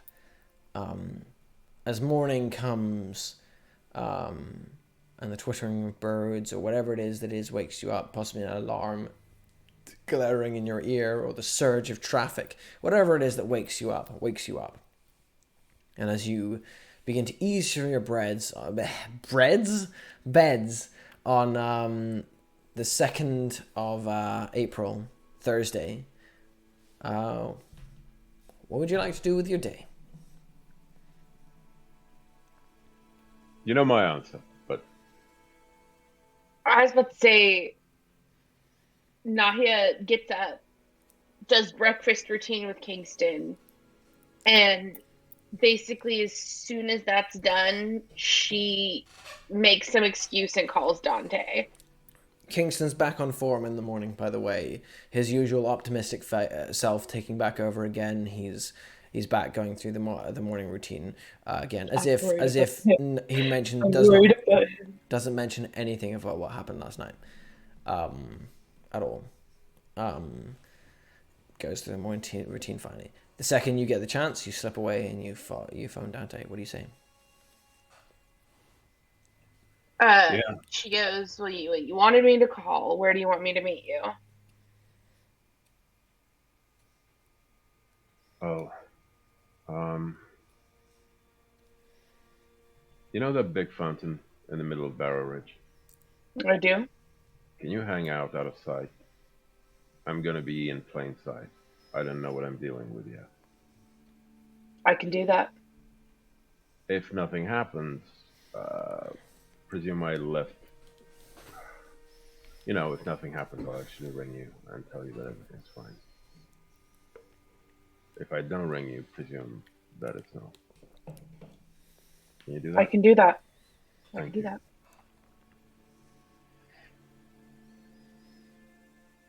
Okay. Yeah, I think that's the end of the phone call. Okay. Yeah, that's the end of the phone call.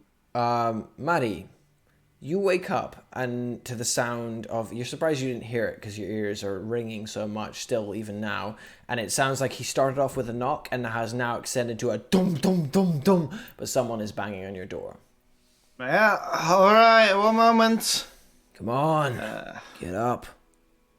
I'm gonna get up, make myself look at least a little presentable, as in put on some pants, but that's pretty much it. So yeah, I'll pretty much just walk over there in my PJs and open up.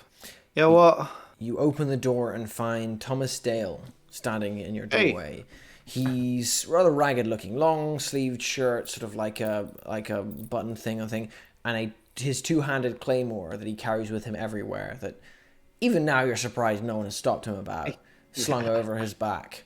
He sort of looks at you and he's like, well? What? You heard? Oh, the fight? It's been moved. Yeah, Tomorrow Friday, night. right? Yeah. Right. I heard. You still able to come? I, in fact, got myself a way in. New guy I'm working with has a way inside. Legally, for once. All right. So, yeah, I'll be there. Sounds good. Yeah. Can I come in? Oh, yeah, absolutely. Don't mind the mess. Had a bit of an incident yesterday. He pushes you past you and the sword comes off his back and he just chucks it onto the sofa. He sits past and he goes, and you can see he's sort of like a little bit agitated. Sort of moving back and forth and goes, they didn't say anything to you about the fight. About a fight? You heard anything at all? No. Not much really. Just there's the main fight is between a panther and someone else. Yeah, Person I was with doesn't remember. I know that. Fuck that. Not Right. important. You hear anything about...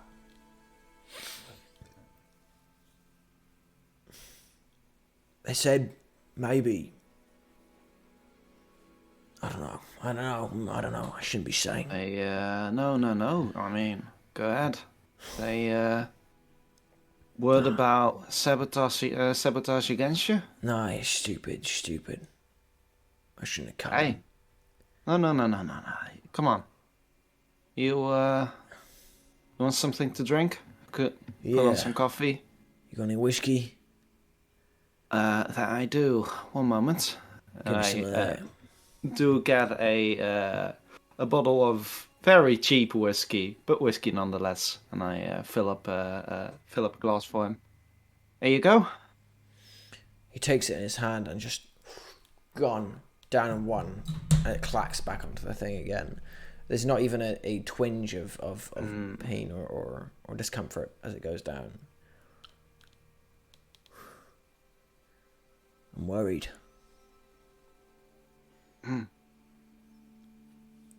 You swear you haven't heard nothing? Yeah. Swear it. Swear it on me, Mum. Did you like your mum? Shall we not talk about my parents? Just saying. I've had plenty of people swear on their mums and don't mean Right. nothing. Yeah, fuck. Swear on your car. Sure. Yeah. Yeah. Swear it on the Inferno. I thought it was just a small fight. I thought it was tiny. Now I hear I'm being upgraded. Put me up against someone frightening. And what's more, apparently he's going to be there. Everyone's a buzz about it. Says he's coming to watch the fight. I don't know if You know who you're up against. I know who I'm up against, but it's not a problem. I can kill anyone, that's fine. It's just... Fuck, why do you have to be there? Fuck! And his hand goes through the coffee table. Just smashes straight through it, and there's a spark of like lightning around his fist as he brings back up, and he's like, what if I don't impress him? What if I don't look good? What if... Yeah, have you seen yourself? Honestly, you are one of the best fucking fighters I've ever seen. One of the most impressive fighters I've ever seen. You're not a showman like I am, but you know your shit. I've never been like this. It's always been simple for me. Right. And now I got nerves. Would it help you if I put the odds a little more in your favor a bit? I mean, I've got a way inside now. Once I've got a way inside, What do you mean? anything can happen on the stage.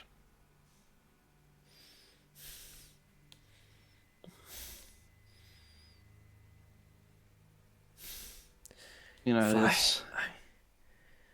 You can see he's deeply conflicted by that comment. He goes, if I start to lose, Yeah?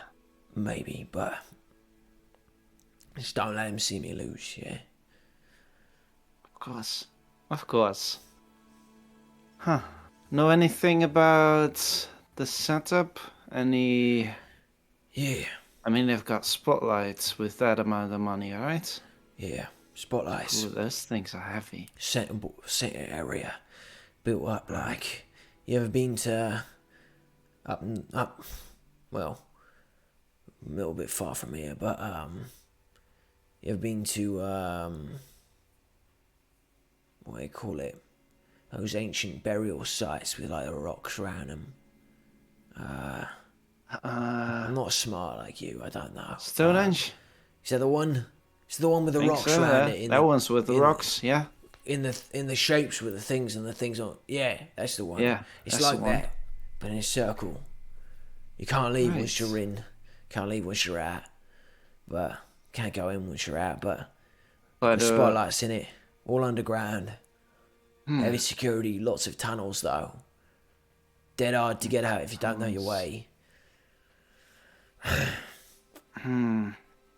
There's the group box, right on top, overlooking the Right. thing. You see everything from there. That's gonna be difficult, but I like myself a challenge. Only if I start to lose. Only if you start to lose. Which I won't. If I do, Of course you won't. of course I won't. Yeah. Of course I won't. I mean, Of course I won't. look at you. Of course I bloody You won't. fucking obliterated my table. Yeah, I did. Yeah. Yeah, I did. Went through it like butter. And didn't even use your sword for that. It's just... Never mind. Oh. Never mind. Never mind. He reaches out and he sort of holds the sword with one hand and sort of slides it over to his knee and he goes... I'm sorry. Didn't mean to wake you up. Just... Don't mention it. Hey, you're Thomas fucking Dill, Yeah. right? If Yeah. anyone can win this fight, it's you. Pulls the sword over his shoulder and goes... Yeah. You're right. You're right. You got your race thing this evening? Yeah? You gonna watch? Got to train. Yeah. I'll try. I'll try. Might ask around. They might live stream it. I'll try to come down. Maybe live stream it if I can. But Yeah. don't Right. fucking Oh. lose, yeah. Oh, I won't. I'll make sure of that. It's gonna be a fucking bloodbath. Brilliant. All right. Right. Yeah. Hey, you knock on that tomorrow, okay? I'll fucking cut him dead. Yeah. I'll be cheering on. He claps you on the shoulder and sort of goes, "Thanks, Neelan." No problem. Anytime. Sort of walks out the door. As he heads out, Ned Halford, what are you doing as you wake up?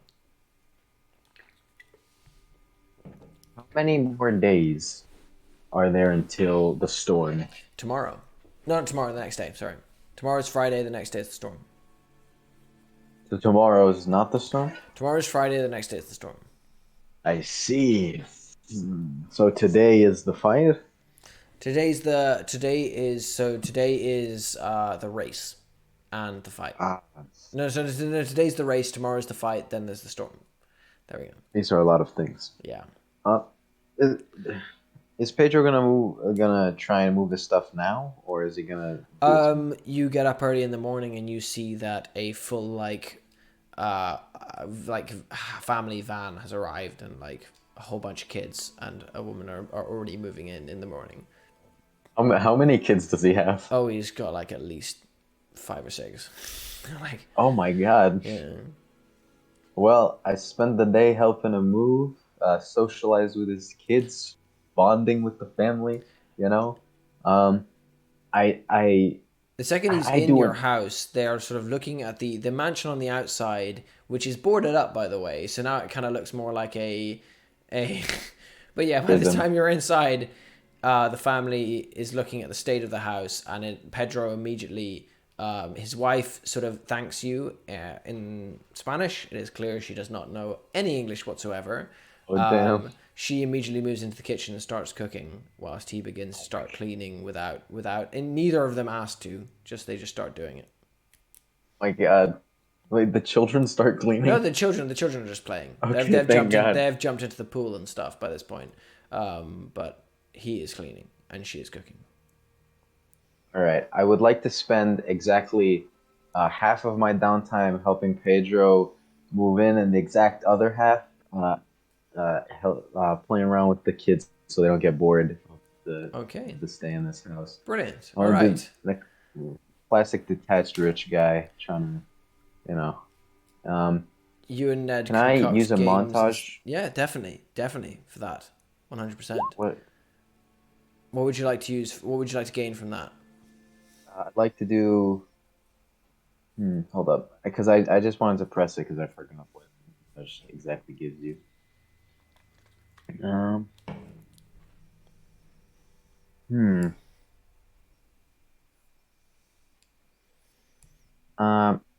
I'd like to.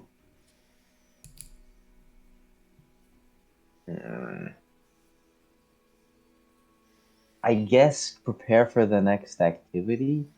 counts. How would you do that? But wouldn't that have been for just setting up the barricade in the first place? Yeah, you can do that. You can say that you're prepared for activity, and that like your preparation is that you've just sort of strengthened your bonds with people. Therefore, they're more connected. Therefore, they're gonna. Yeah, you can do that. I'll allow that. Well, I'd like to roll. Change the game, I guess. I would say, yeah, like, roll me the change of the game. We just say that this montage is actually for the original setting I'm gonna up. say this is a montage for altogether just putting up the defenses, looking after the people that in Pedro's family, and just sort of getting everything sorted. Yeah, I'm gonna say you're the whole thing.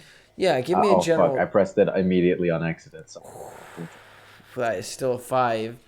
Okay. All right. So. Okay, that's a 4 and a 1. Oof, should I roll again because I didn't manage? No, you're not going to roll again. But what tags were you going to employ to it?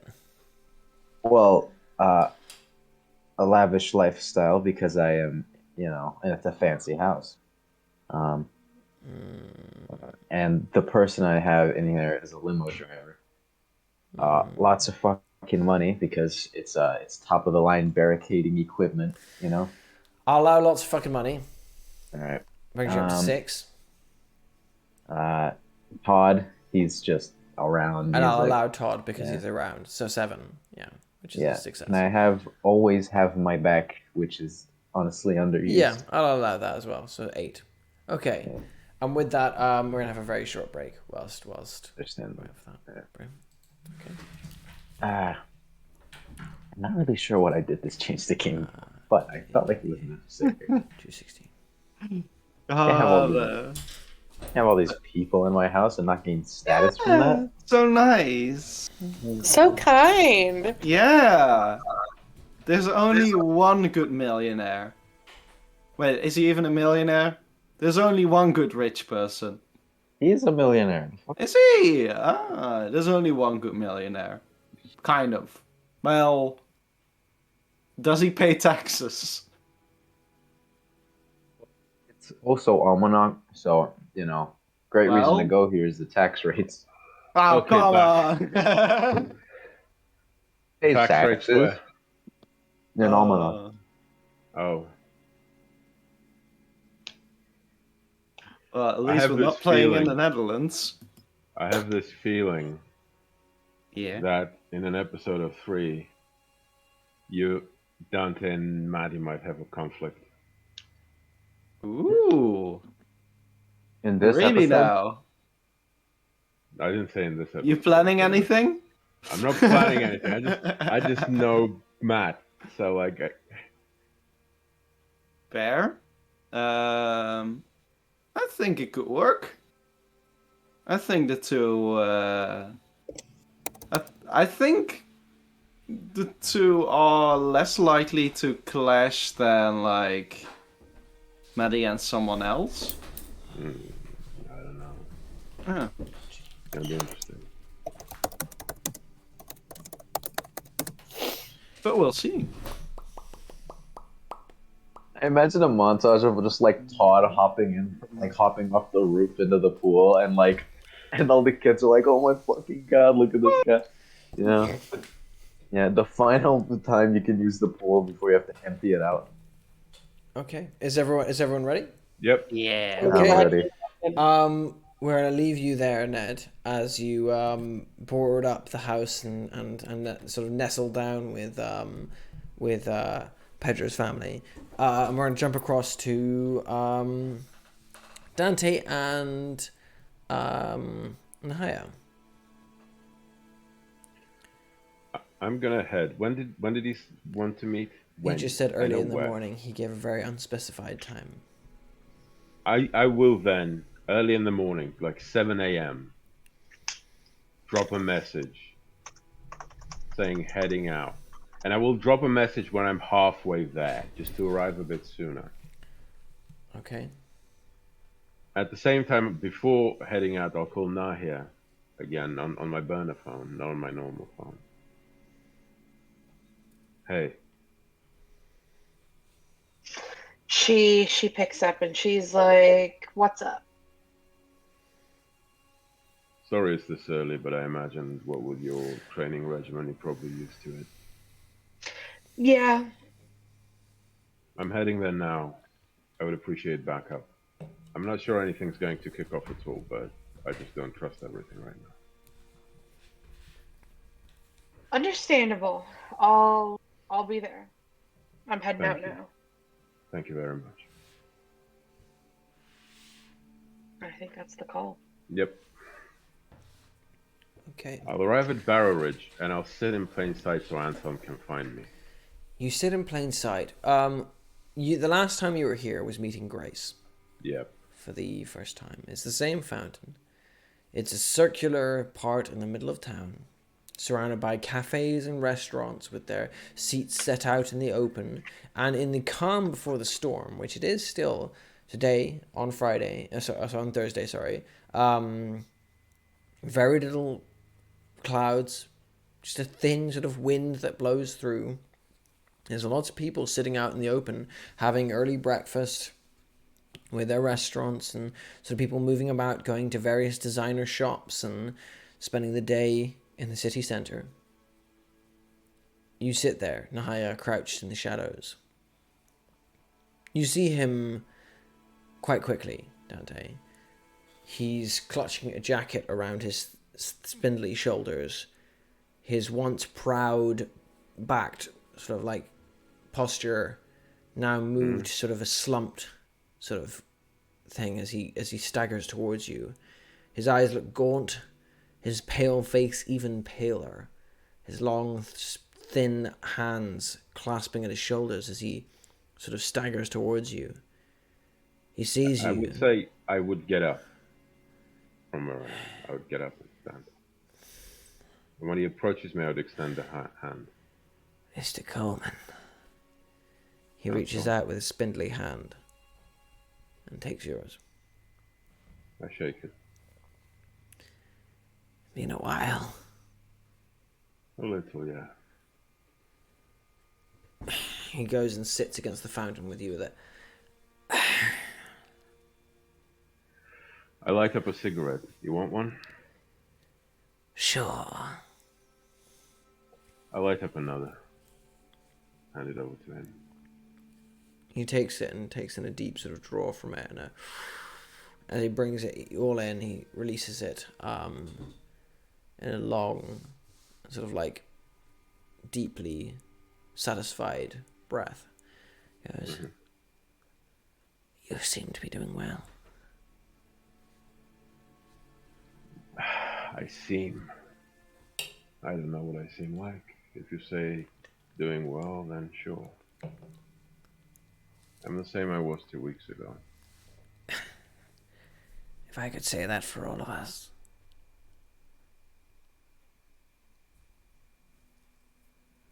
What's happening? Why did you reach out now? Things haven't been the same without the Wicker Hound. We've been struggling. I thought I could keep control and keep people together, but, well, things have got more violent. Never mind all that, though. That's not why I'm here.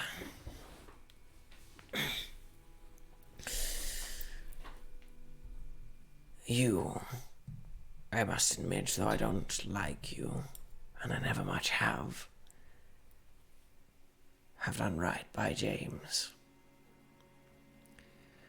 He's my mate. You think I don't care about him? That's not what I think. Good. Because I do.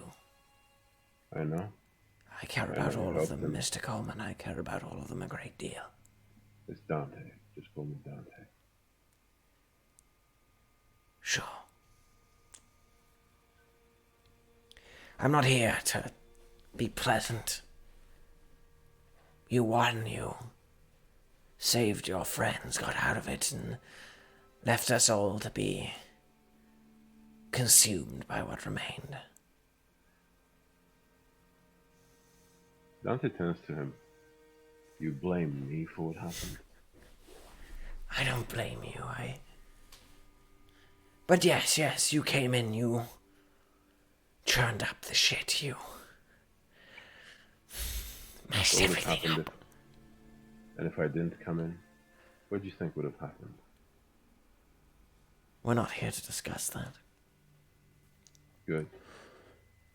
Because that's a line of reasoning that's going to lead to a far darker outcome. But go on. So certain of the future. No. But I saw you there at the table, all of you. That was going to happen regardless. Those were better days. Anyway, you did right by me, at least some of my people, and I owe you a right in return. There's been people asking about you and about your friends. First it was small. Silverthorns, other sorts. The same old questions asking if you were dangerous. Relax, I told them you weren't. Then I got other ones.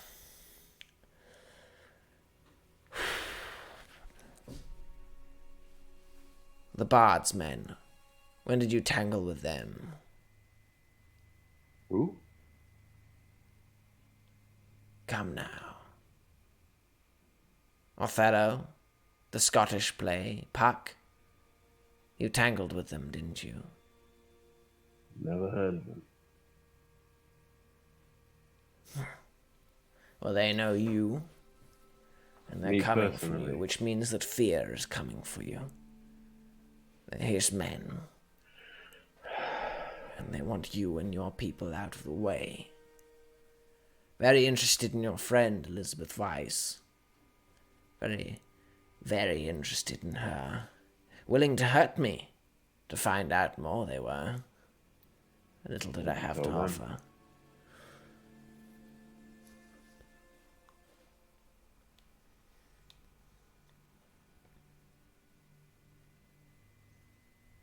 What did you tell them? I told them everything I knew. But not enough to find you. These people, Puck, Othello. Hamlet, too. Sure, we have the whole bloody globe on offer. They like to play into it. Who are they? Group of awakened. All found themselves awakened of the Bard. They are very arrogant of that knowledge. Very few of our kind know what our story is. And those who have both figured out who they are and found a common theme have banded together to make the Bard's Men. A group of mercenaries for hire. Most recently, found themselves working for a man by the name of Fear. You've heard of him?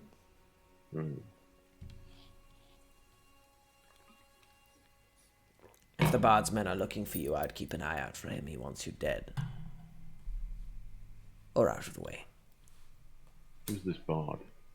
Or is it just what they call him? They don't have a Just leader? what they call Who's their leader? themselves. Stupid name for a stupid group of How men. many of them? Common knowledge says there's 5. But Magic fucking number.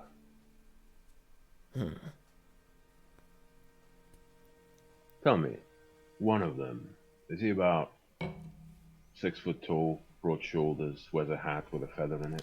that would be the Scottish play. Ah. That explains a few things. He's a dangerous man. Let's stay clear of him. Well, Anyway, they were rather aggressive, rather cruel to a number of my people, I'm sorry. and adamant I not talk to you. Which is why I've decided to say fuck them. And tell you anyway. I've heard word on the street. Fear is going to be available soon. Where? An auction taking place on Saturday morning in, they call it the Barrow Ridge Cathedral. Usually hold fights there.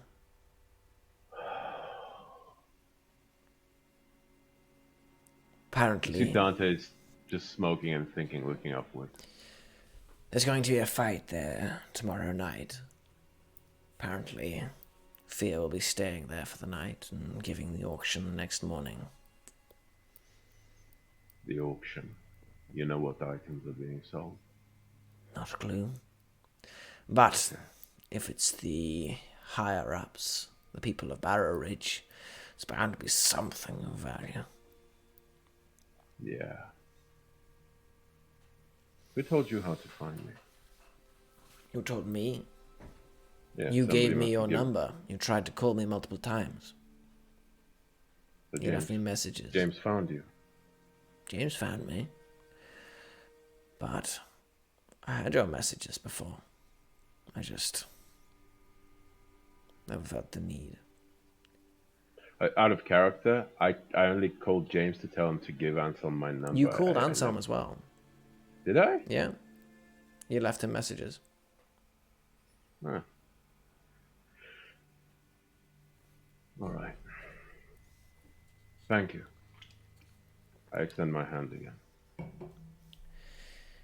I don't like you, Dante Coleman.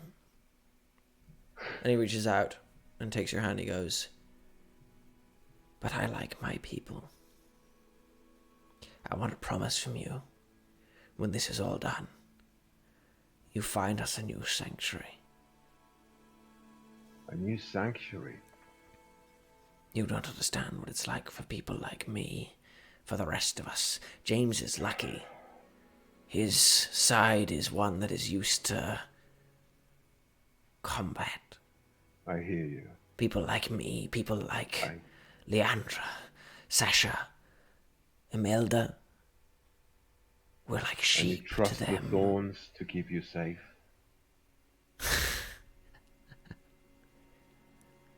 Duncan's good enough, but Is the he? rest of them,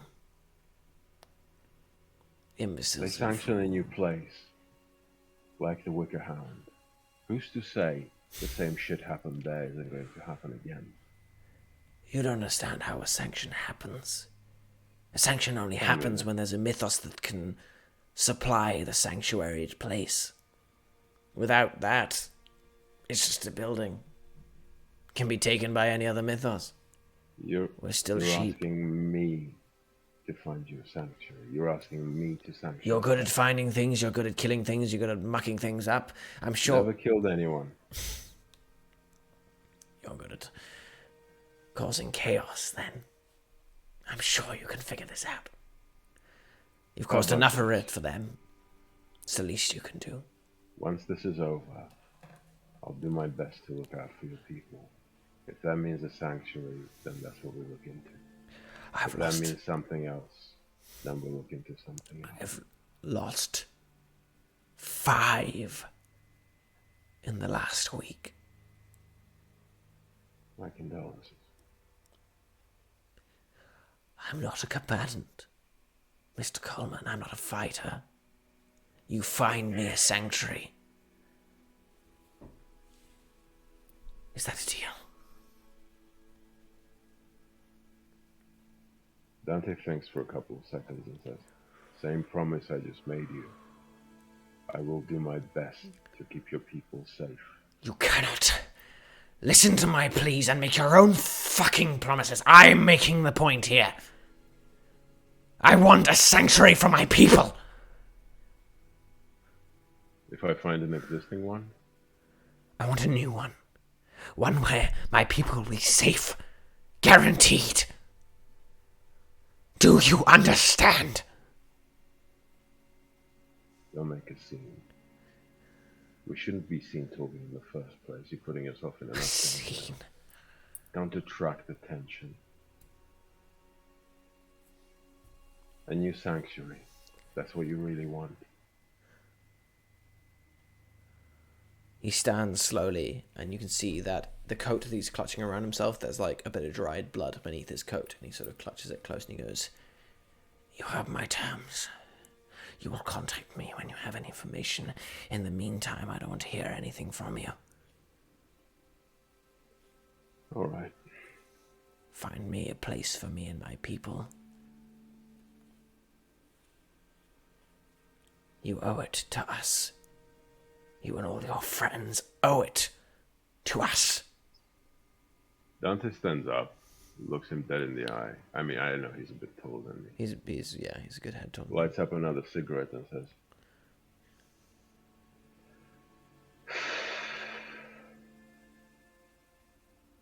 "I'll do my best to keep your people safe.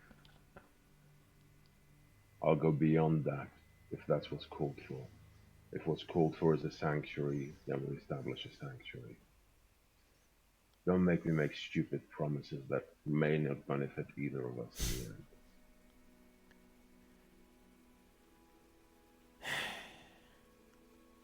Fine. You're the one that has to sleep with this thought. You're the one that has to go to bed and think about the people that have died because of what you have done. A sanctuary, Mr. You're Coleman. right. I am. That's all I ask for.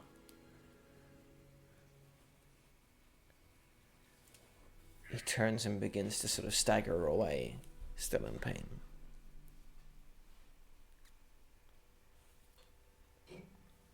Anselm, Yes. I won't contact you against your wishes. But if you need anything, I'm not against contact. If I need anything, Mr. Coleman, I will deal with it myself. Don't be a shit. He turns and looks you in the eye and he goes, "I think you misunderstand me. You do me a deal. I do you one. But I despise you. I would rather die choking on my own blood than accept your direct help to me. You help my people, and then we are done." Rather selfish of you, isn't it? As a leader. You You have my turn terms. personal antipathy You have my into terms, something that Mr. may harm Coleman. your You have own my people. fucking terms. Dante just keeps talking. You turn your personal antipathy into something that may harm your people. You're doing a shit job. You and your shit. He turns and he starts walking away. I have your terms. And Dante just throws a cigarette in the bin. He starts marching away across the thing, his hand still clutched around his chest, and dips into an alleyway and is gone. All right. I know where I'm gonna walk towards somewhere more secluded, somewhere not in plain sight, and call Nahia. Now here you were watching the whole thing. You were at a safe distance, right? Okay. It'd help if I unmute. Yeah, she was. How much of that could you hear? Oof. I'm gonna ask for an investigation check connected to like hearing and noticing and that sort of thing. Anything to do with like paying attention and noticing. You don't have any of those things. I'm looking. I don't think you have any of those things. I'm sorry. No. That's a She's flat roll. not that kind of bitch. Let me see if anything would work. No. No. No. Oh, no. No. Okay, yeah, flat roll. Fun times. Nope. Absolutely nothing. Fun times. She answers the call from Dante. assuming he gives a location. Oh no, you can see him from here. Oh, you can You see can see him? him, but you can't just. Yeah, I'm like, just you just weren't walking able and to hear calling it. you. Yeah. Perfect. She says something like, "See Where you are in you a second." exactly? She I'm assuming I'm assuming she like not eye shot from where they were, but enough that like she could almost peek around and see. And she's just like, "I was in no." All right. Once he'll just say, yeah, false alarm. False alarm. Good news. Fear's going to be at the fight tomorrow. He's going to be at the fight tomorrow. Yep. We have limited time to learn everything we can about him. I guess we better hit the books then. Yeah.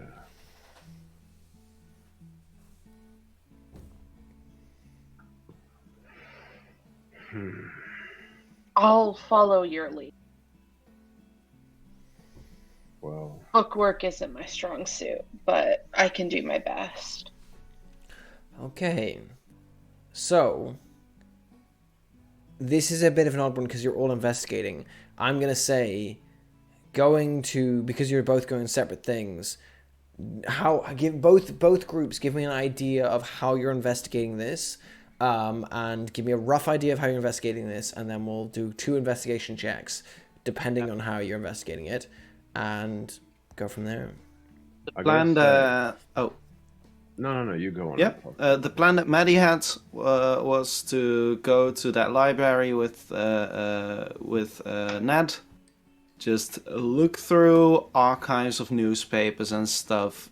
Just do research. Not all day. She will have to do something in the afternoon, but she will implore Ned to keep on searching if he wants. But yeah, that's purely it. Just look through old newspaper, look through archives. Okay. You head to the Piper Lamb Library in Candle Street. It's a relatively large library, actually. It's quite an impressive one. And you head through. What exactly are you looking for? You're looking for any information about what? About shit, Guru, how did we split it up again? We would be looking for stuff about Leslie O'Callaghan, right? No. Oh, we would be looking I for would be Rebecca looking Niles. for- Okay, yeah. yeah. All right, so And I already information found that. about Rebecca Niles. Yeah. Rebecca Niles. Rebecca Niles. Okay, give me a intelligence. Not intelligence. God, Intelligence. D&D, goddamn. Is this a D&D's combined roll with I want an investigation. Do I roll with advantage or? No. I want an investigation, please. Okay, for both of us? Who's doing the principal investigating here? Because I have only one tag that I can add to this, and it's a weakness tag called Need for Adrenaline, because this is very much not the sort of thing that Maddie likes doing. Ned, do you want to try and lead this? Because you're going to get there and learn pretty quickly that Maddie's pretty shit at investigating. Yeah. Not much better, but I should. I'm gonna do what I do, and the main way I'm gonna try and investigate through this is okay. I want to make this something that I personally will have tags for, but I don't think it's gonna give me the information that makes sense. Right? Okay. But just warning everyone. I will look this up. Kind of the same thing I did with Case 1, where I focus on media attention directed at Yarnsdale. And through that, professors' wives, etc. Right? I see. Okay. So I would like to because, reporting, the big screen, right? Celebrity. Does that Okay. work in this situation? Because of the angle I'm trying to use here. Celebrity, no, it's not going to work. Okay. You're just gathering information. Your celebrity isn't going to gather you more information from just like looking at. Yeah, not going to Okay. work. I'm afraid.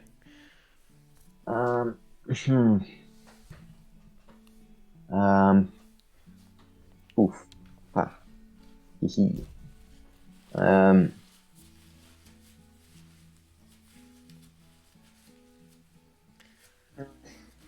Kind of don't have anything else at all. You're gonna have to do that roll without then. I'm afraid. I'm sorry, but that's the way it is. You guys aren't great in investigating. That's what your characters are. That's definitely true. That's who you are. And which makes complete sense with who your characters are. Like you're not Doubt investigators. having more money would help me. Right? Yeah.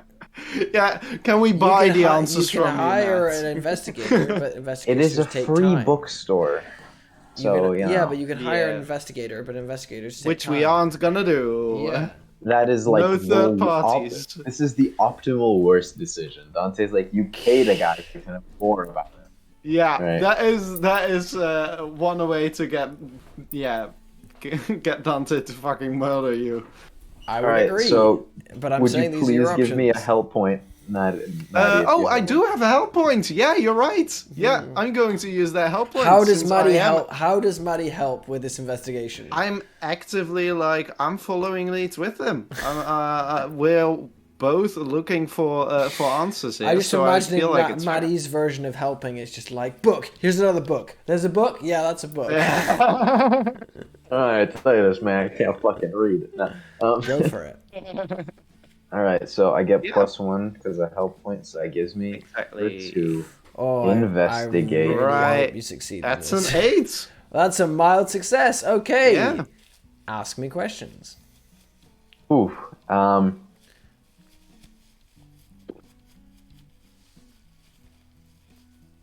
Yeah. So 2 questions. I will give, because one of this was a help point, I will give one of these questions to Maddie. All right. Oh, okay. You want to go first or shall I? I would like you to go first, so I Okay. can cover up.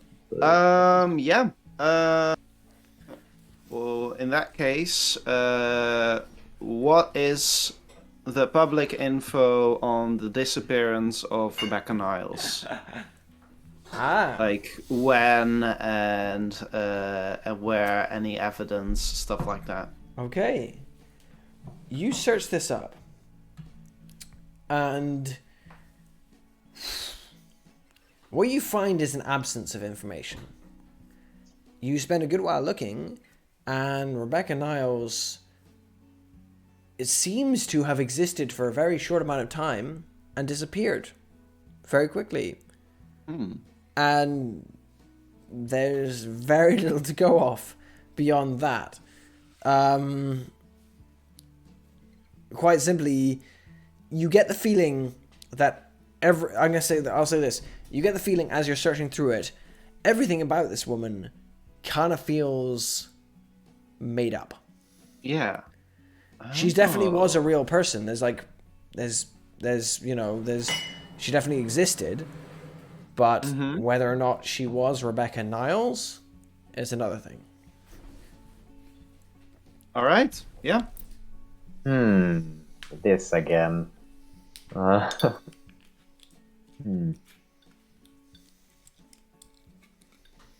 Okay, can I?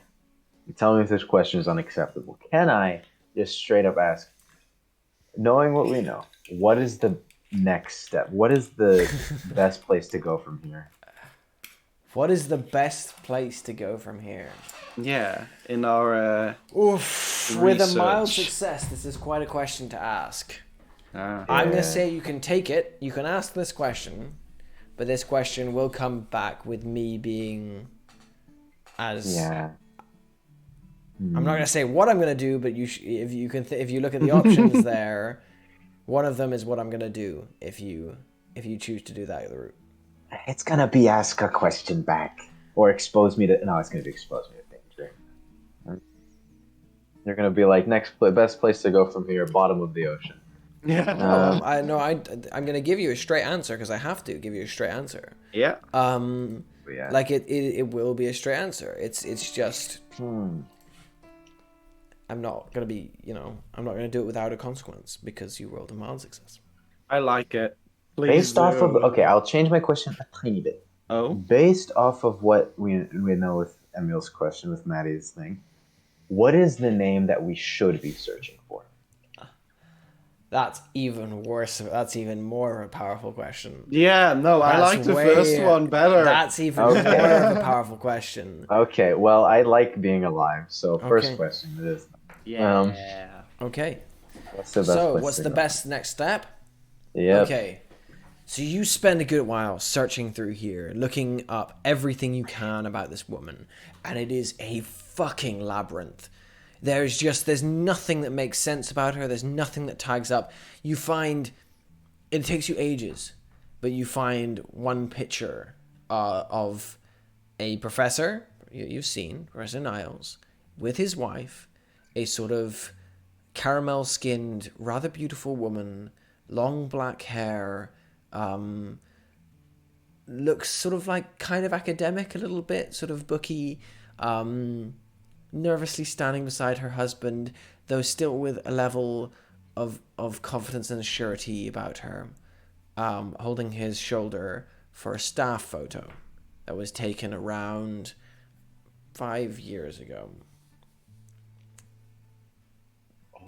The very weird thing, though, she sort of looks a bit off, and that is the last picture you can find of her. Beyond that, there's no pictures of her, no mentions of Niles whatsoever. And you look for Rebecca, you search for her all over. There's nothing. I'm going to say from your answer, the best place to look next. With that picture, you see one thing that sort of gets you a little bit, is that they're all standing in front of a building, which is a building that you haven't seen except for perhaps, actually, have you seen it? You never told me you looked that up. Oh. I'm going to say definitely, Maddie, you've lived in the city. You Yeah. do recognize the building in the background. This is the Ullmanoch Museum. Oh, all right. Yeah. El Museo. And they are standing in front of it with several other people, sort of smiling and posing. Right. Can I print out this photo? Uh-huh. I You print can. out this photo. You can, yeah. Don't lose it, all right? Keep it tight on you. I got slippery fingers. Here you go. And I slide it over. And I put it in my in my coat pockets. Keeping it close. And I say, right. You feel free to look up some more stuff.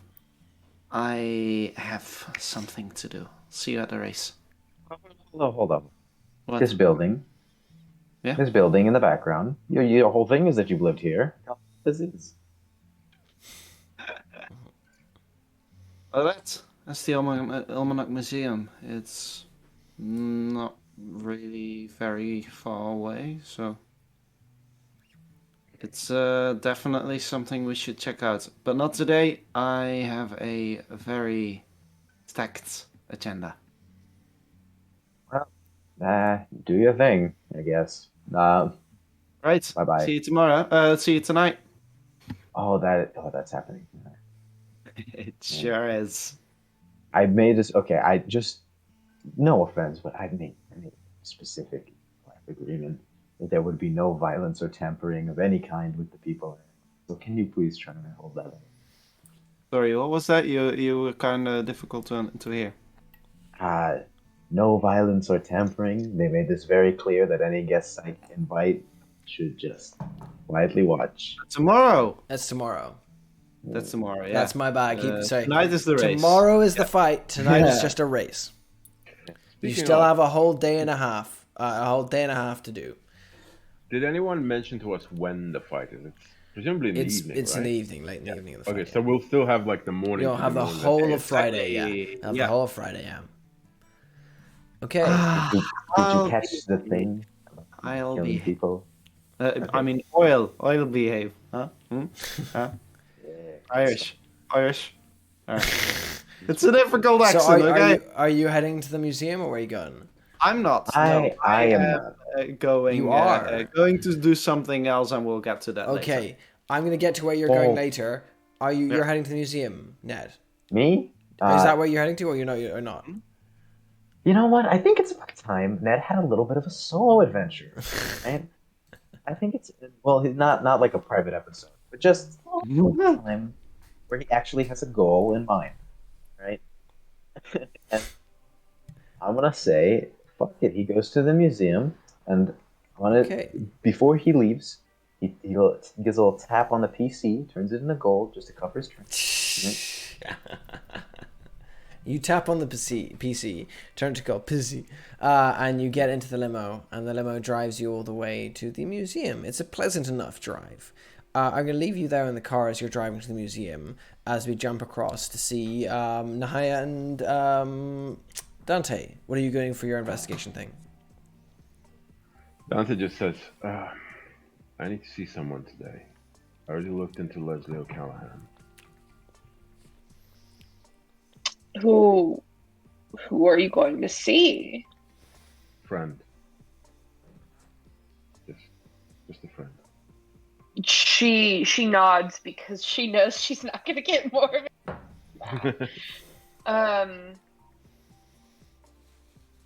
Okay.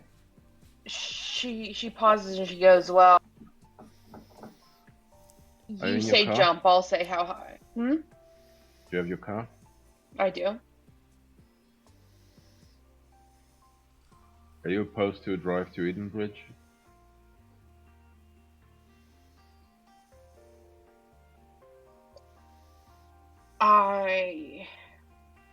I'm not.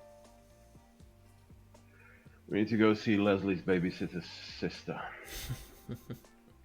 That's certainly a level of connection.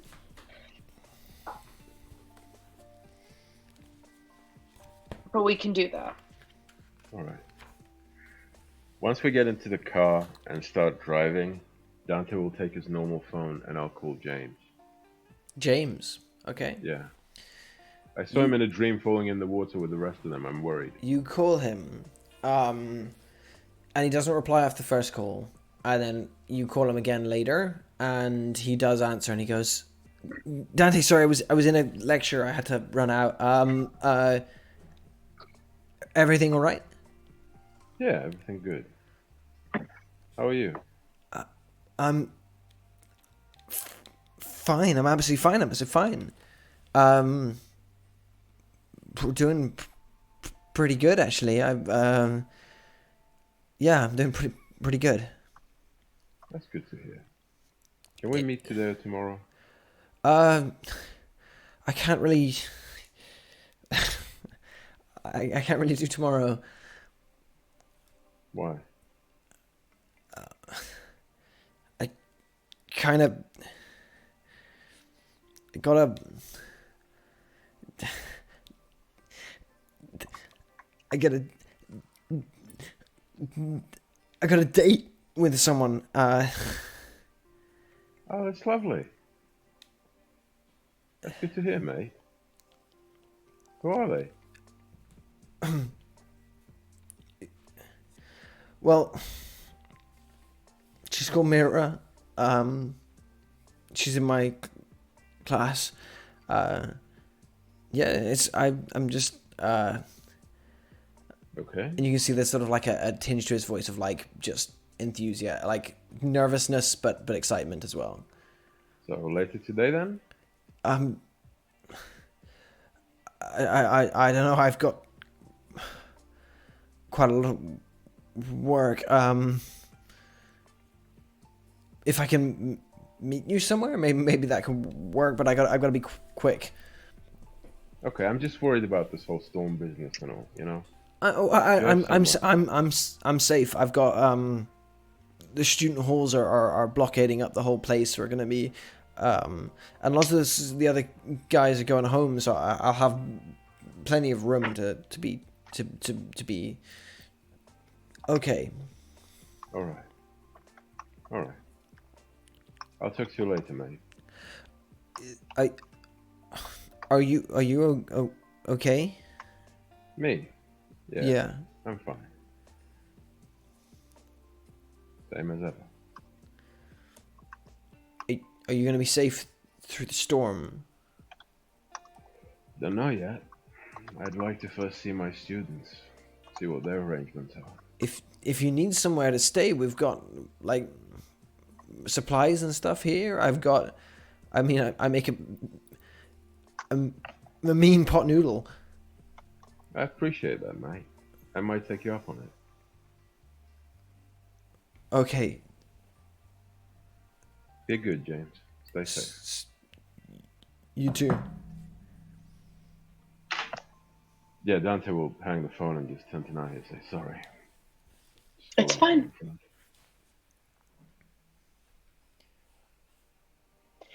So, Let's get to the baby sister's house. I have see what bad we news can and find. bad news. Oh? Bad news, we know where to find Fear. Worse news, Fear has hired some people to stop us. Good lord. Remember that hulky-looking twat at the university gave me a leg up to go upstairs and look around and made a whole fuss about getting information out of us and getting Elizabeth's name and all that. Him? Yeah. Yeah, he's one of them. Mm.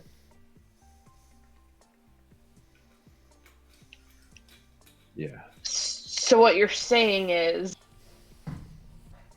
we're even more under scrutiny than we thought. And we have no time to reread all of Shakespeare. Shakespeare? Yeah, he calls himself Macbeth. Or the Scottish play, as punters do.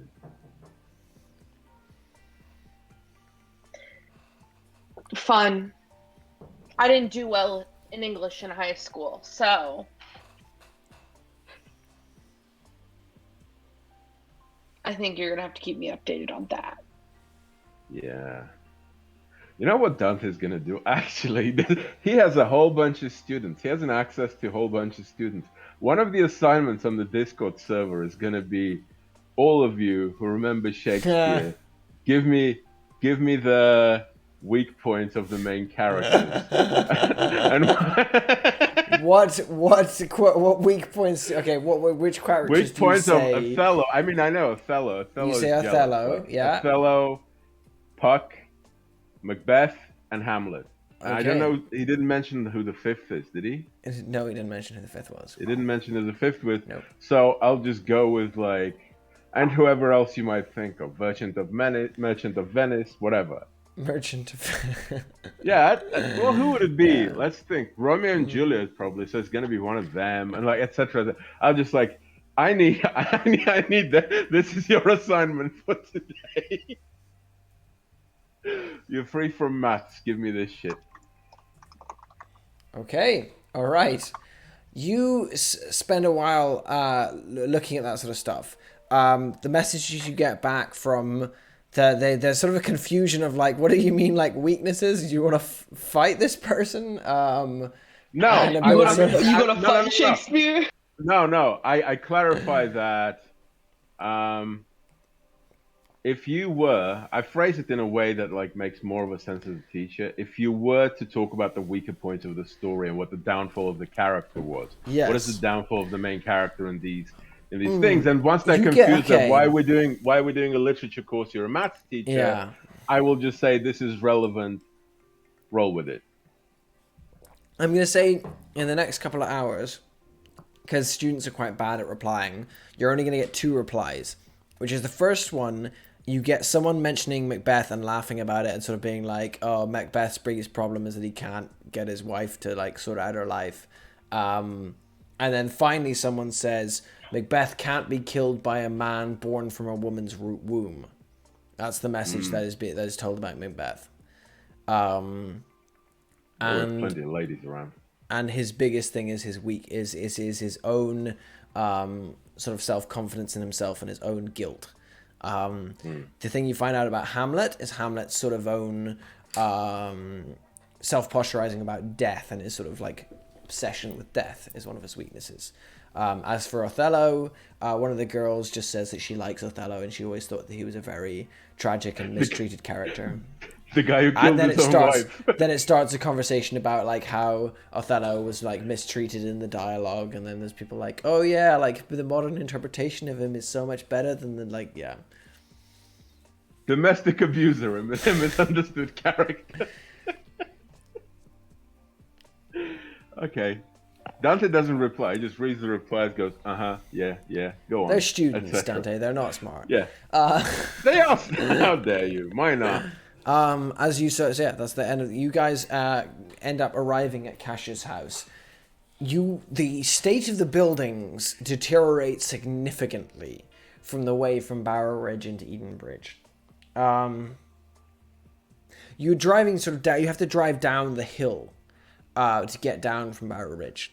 And the magnificent sort of large towering business buildings and houses and sort of like all of these kind of places with their swanky gyms and all this sort of stuff begin to fade bit by bit until you find yourself surrounded by, slowly as you get further into Edenbridge, sort of ugly looking chippies and cracked glassed solicitors and all sorts of stuff that is just on the edge of breaking, and it gets worse and worse the deeper you get in. There's burnt out houses with graffiti over them, messages of hate and racism and all sorts of other isms saying to one another as this place is just deteriorated to the fuck.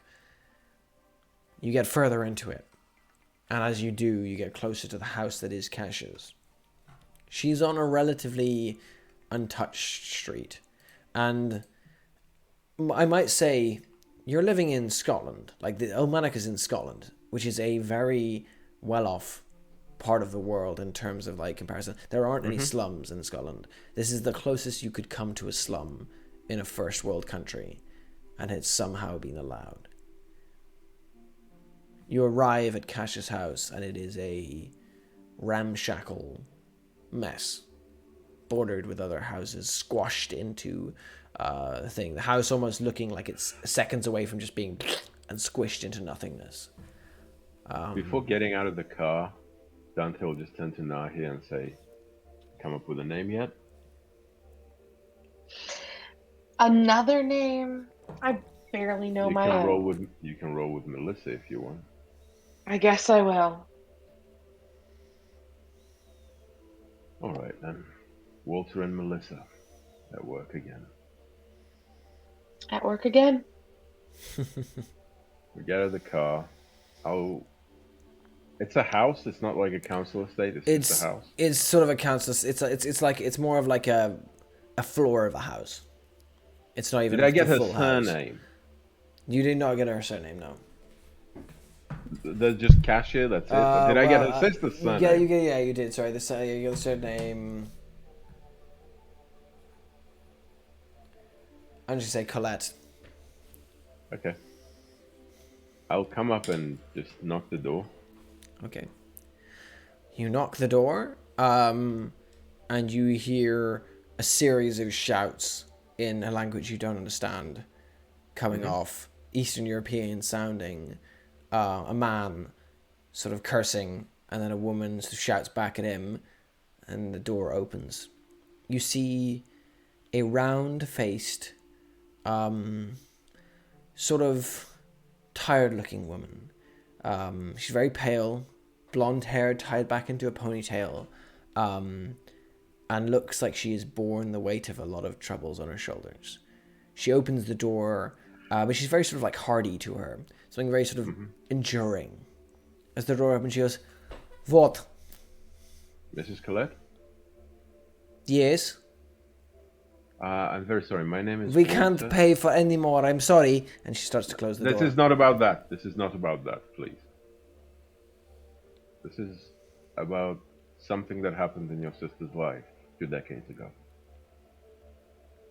You know Olga? I've never met your sister, no, but I've read about her. There's a shout in the other room in a language you don't understand. She shouts back in the other language. She goes, "You not know her?" Never met her. Oh well. What do you want to know? About 2 decades ago, she was working for the O'Callaghan's. Do you remember that time? Yes, she was not happy. They were not, well, paying her enough at the time. And the brat was too busy in his books to be very interesting. I see. They were bad employers, the O'Callaghan. No, just not very good paying. Stingy. Why you ask? Um, And they It's were just- fighting too. The woman was always fighting. more than normal, you would say? Men and women always fight. There's another shout from the sitting room, and she sort of turns and like screams back down the hallway, and she turns back and sort of looks at us. She had how would I even put this? A man ask after her at that time. Do you remember him? Sort of well-off gentleman. She looks at you, sort of raises an eyebrow. Give me a convince check, please. Convince check. Okay. Commanding presence. Yeah. I speak, they listen. Yeah. I'm on your side since I'm... I'm going to take away commanding presence. You're not commanding her here. But I speak, but they we listen, agreed yeah. that, like, that commanding presence wasn't about me commanding people. It was about me projecting authority and... Okay, well then, putting them at ease. Actually, no, we did talk about that. I'm on your side because I'm completely non-threatening. Yeah, definitely.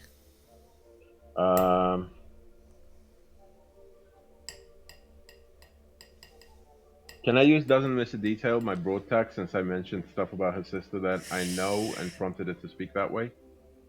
No, I'm not going to allow that for Okay. convince. All right. I'm not gonna, sorry, yeah. Yeah, fair enough. What'd I roll? 9. Mild success, 9. Okay. She's going to take the status. Which is sort of mollified for the moment. So she's going to... She was seeing a man, yes. Do you remember anything about him? English. Handsome, but... Well, if you ask me, he was more focused on the goal than her, if you understand me. Not a very good man. I see. I don't just think he wanted- cared for her. But very good at pretending like he did. Do you remember a name? Ugh. I can't remember. Marcus, Michael, something like this. A surname? Ugh, I cannot remember. Do you have any old photographs of her with him? Anything? With him? Maybe, but I would have to boot up the computer and look. Would you mind doing so? This is very important. What is this about? What has she done? What is... She's completely safe. She's not in Ullmanoch, so we didn't want to bother her. You were closest relation, and we thought we could talk to Is you. there a problem? Is this man killed someone or something? No, I don't think so, but we're sort of... We are... Is this about this Compiling. little girl? In a sort of way, we are compiling a book of stories about Ullmanoch and the unfortunate events in it. And we'd like to put some faces to the event. I see. Will I get money?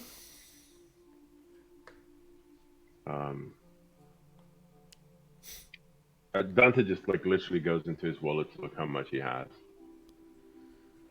and he probably takes out like 30 quid. Is like, this is all I can offer you, really. This will do. Give it here. I pay her 30 quid.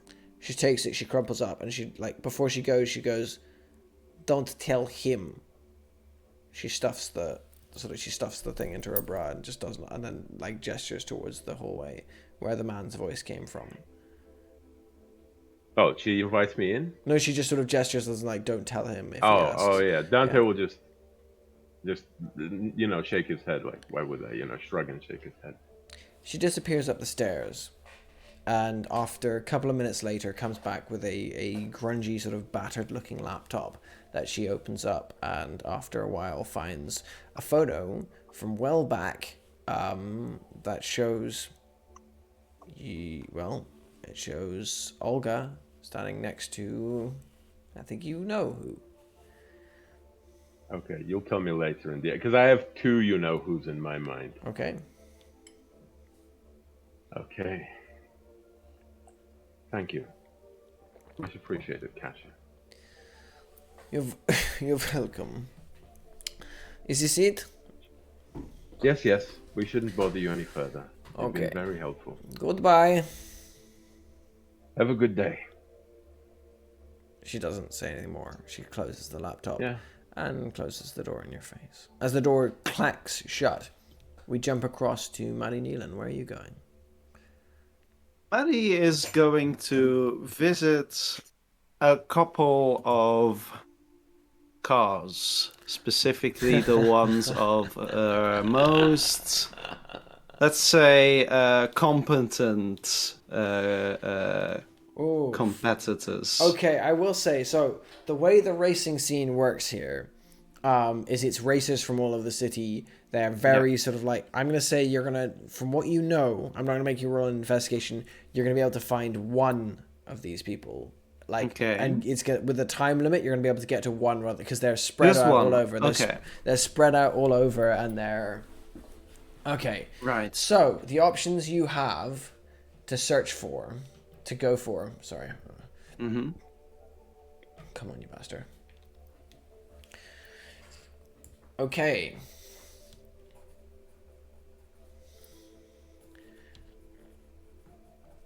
I'm just going to get these quickly. You're going to have a choice of 3. Okay.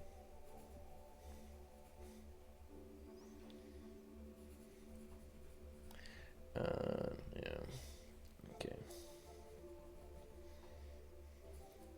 Okay, you got 3. So, there's Kara Hunter, who is a very aggressive driver. She's known on the circuit for being one of the ones who, when the police turn up, she starts ramming them. She's quite sort of, like I said, aggressive and heading for it, and she doesn't seem to have much fear as far as her own health goes.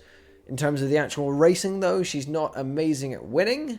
She's better at sort of like, her main objective is wipe everyone out and then get across the line because everyone else is knocked out. Next one is Jonah Nelson, who Jonah Nelson is a bit more of a calculator. He's very particular with his driving patterns, tries to stay out of the action and get through the line at the last moment, sort of leaves it to the last second and gets through with a last minute victory.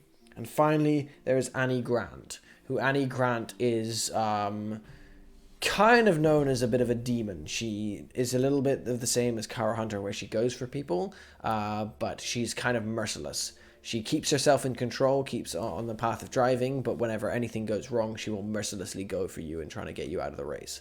That's the 3 people you know. Right. Oh, well, in that case, what's Jonah Nelson's situation like? Is he well off? Can I expect the nicest car. lots of security? He has the nicest car of the 3, and he has no one's like better off. They're all poorer, but he's the wealthiest of the 3, and he's the wealthiest of the 3 and has the nicest car of the 3. So he'll have a bit more security. Yeah. An Annie Grant situation. Annie Grant has won more races and has a definitely more street cred than all of them. But she's sort of mid-range in terms of her wealth and her living situation. Right. Well, Maddie is going to put on a hoodie and a baseball cap, pair of sunglasses, and is going to try and make her way over to that car, Annie's car. Okay. To mess around with it. Give me a change the game with any wrecking stuff. I was thinking hit with all you got. Hit with all you got? I'll allow hit with all you got. Fuck yeah, I'll allow hit with all you got. Yeah. Alright. Yeah. So, alright, the racing stuff. So we've got sabotage machinery. Yep. We've got tear through metal. Yep. I've got cheaters never lose. Yeah. Competitive to a fault. Yeah. Fuck. Street racer. No, because you're Nope. not racing yet. You're not actually not racing racing yet. Yeah. I think it's just those four then. I'll be very surprised if you manage to fail this one. Alright, hit with all you've got. Ah! I missed! That's a 6! I rolled 2 ones! What the fuck? Oh my god! Woo! That is tragic! Oh no! I need a moment just to love that. That's fucking beautiful. That is horrible! That's wow! amazing. I have been rolling! I have been rolling fucking great successes with the power of 1. Reckoning. And then I Your fucking reckoning. roll with the God. power of 4 and I get a 6. Oh wow. Oh, that's hilarious. Can't wait to see how this is gonna blow up in my face. Oof. Okay.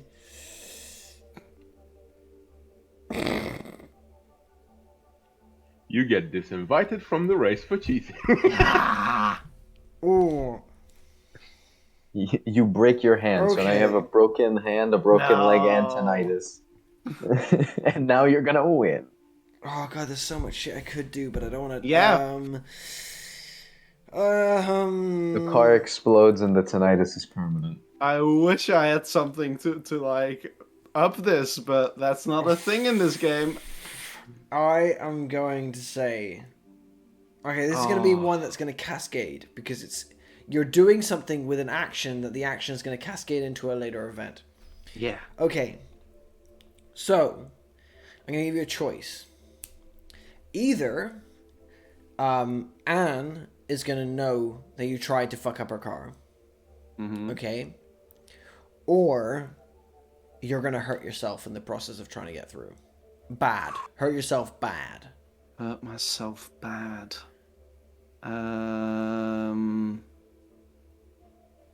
Ooh. And I still got the kablamo of yesterday. So, that might... You know what? I think that people might have already, like, every now and then found out or figured out what Maddie has been doing. Even though she's, like, gotten away with it and stuff. So I'll go for the first option. Okay. She's gonna know. That you tried to fuck with her car. Okay. Yeah, I assume the car is still The car's okay, fine. though. The car's Yeah. fine. So you get to Anne's place, and you manage to hop the fence. As you hop the fence, you notice that she has like, as you're sort of like hopping it, that she's got like razor wire over the top, and she has a number of security systems like cameras and shit. And you're all over the place. You manage to skip by them. However, as you get sort of closer to the garage, you feel like you're missing something, and you're not sure what it is. As you get closer to the thing, you slip into the garage, and you see Anne's car, a beautiful, like, blue car with I'm not great with car names, but it's like this. It's a fucking nice one. And as you get into her garage, the faint smell of motor oil and stuff, you stop and you go, something's wrong. Not sure what's wrong. And something's like, the radio's on. Then you look down. And you see a set of boots beneath you, beneath the car. She's still working on the car. And as you hear that, you hear a growl behind you, and you look to see a very large, very angry looking Rottweiler. And as it lets out you hear a, "Right, what are you doing, Daniel?" And she starts to pull herself out of the car, and as you do that, you jump out of the way. The Rottweiler goes straight for you, its jaws slapping at nothing. The second it misses you as you dive out the way, you hear the sound of a, "What the fuck, I knew it!" And the woman is grabbing for something, and there's a sound of a and a sound of a gun going off. As a handheld sawn off shotgun goes off. There's a spray of bullets that hit the side of the wall as you duck out of sight, and the bullets go in all directions. You run for the fence as you hear the dog barking after you and chasing you as the woman comes after you. You come running over the fence and jumping over the barbed wire and leaping onto the ground as the woman goes, "Mary Nealon, I'm gonna fucking kill you!" And her scream echoes into the night along with the barking of the dog as you run away from her house. Oh my god. God, that is woof. It's gonna be fun race. Is anyone else doing it? Oh, sorry. Is anyone else doing anything with their evening? Evening. I showed up to the museum. Oh, yes, of course. Yeah. Can we say, though, because I want Pedro to not have to drive me through the storm, that he only The storm dropped me hasn't off happened at yet. The storm hasn't happened yet. I know, It's still just in calm at this general, point. Spend time with the family. Then Yeah, I know. Okay. Also, I don't want him to know where I'm going. So he drops me off at the library, and then from the library to the museum, DM's choice, if there's even a taxi out this close to the storm, I will take a taxi, and if not, fuck it, bird scooter, you know? Okay. So he's leading you to the, and he's dropping you off at the taxi leading you there. Is that what you're saying? The taxi will take me there if there is one. Okay, if yeah, there that'll be is- taxi. Okay, gotcha. Okay. You do. There is a taxi there, and it does take you on and onwards. Okay. You arrive at the museum. A very impressive building, ancient looking, but with modern-ish additions onto it to make it look more appealing for guests. You push open the glass doors and step inside. There are very few guests around. I'm not going to ask for a check here, but I'm going to say you spend the next hour or so just looking around the museum. The clerks let you in. It's a very small payment as you spend your time walking around the museum and just enjoying it. You walk past it at first, and then you stop and walk back. And you see a painting, a couple of paintings on the wall. The name of the artist repeated again and again on each of them. Rebecca Niles. Rebecca Niles. Rebecca Niles. But it is not the name that resonates. It is the content of the picture. For each one is of a swirling black sea. And there's one, a single portrait beautifully painted, of a dog, a black dog, standing before a set of scales. And as you sit there and look at the pictures, one by one, you turn and you see that there is an empty plinth right in front of where these portraits were, as if a statue once stood here.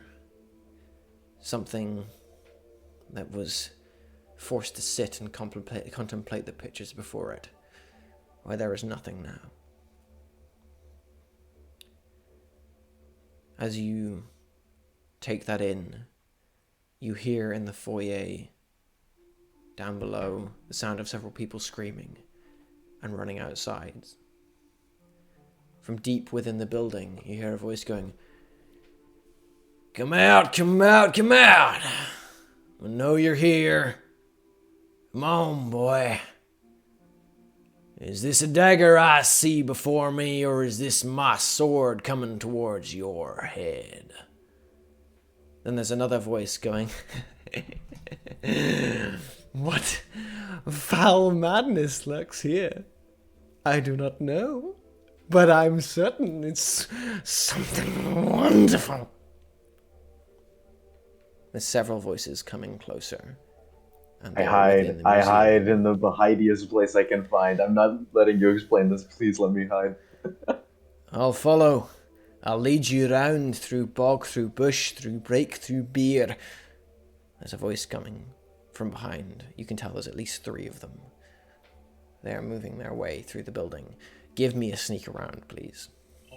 My God, can I tell where they are from their voices? You can tell they're in the foyer, which you're in. You're in like a higher point of the. You're like on the 2nd floor, but you're in like a set of stairs go down into the foyer. They are quite close. Okay, I'm upstairs in the museum. Is there a window? There's windows, yes. I recognize this as Midas, right? You do recognize this is the person who called themselves Midas. I sprint out the window, turn into gold, and just... Okay, you run towards the window. As you run towards the window, you're hearing the sound of footsteps growing closer and closer. And you see coming up the stairs a figure with a massive double-handed broadsword across his shoulder. It is the same man that you saw that called himself Fear. He has the cowboy hat on, the long trench coat, the shit-eating grin. And as he comes into sight, he goes, "This supernatural soliciting cannot be ill or good, but if ill, I shall put it to an end." And he brings up his sword as you run towards the window and dive towards it. I need you to give me... You're jumping from a 2nd floor window. I need a face danger with all of your gold abilities, please. Are you wearing the suit? You're not wearing the suit, are you? No. I'm not wearing the suit. You're not wearing the suit, yet, just no. your gold abilities then. Is this museum fancy? Yes, surrounded by... it is.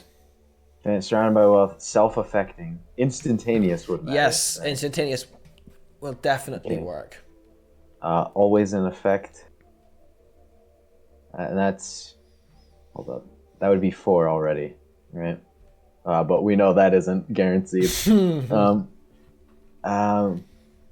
And I would also just solid gold. Let me use that.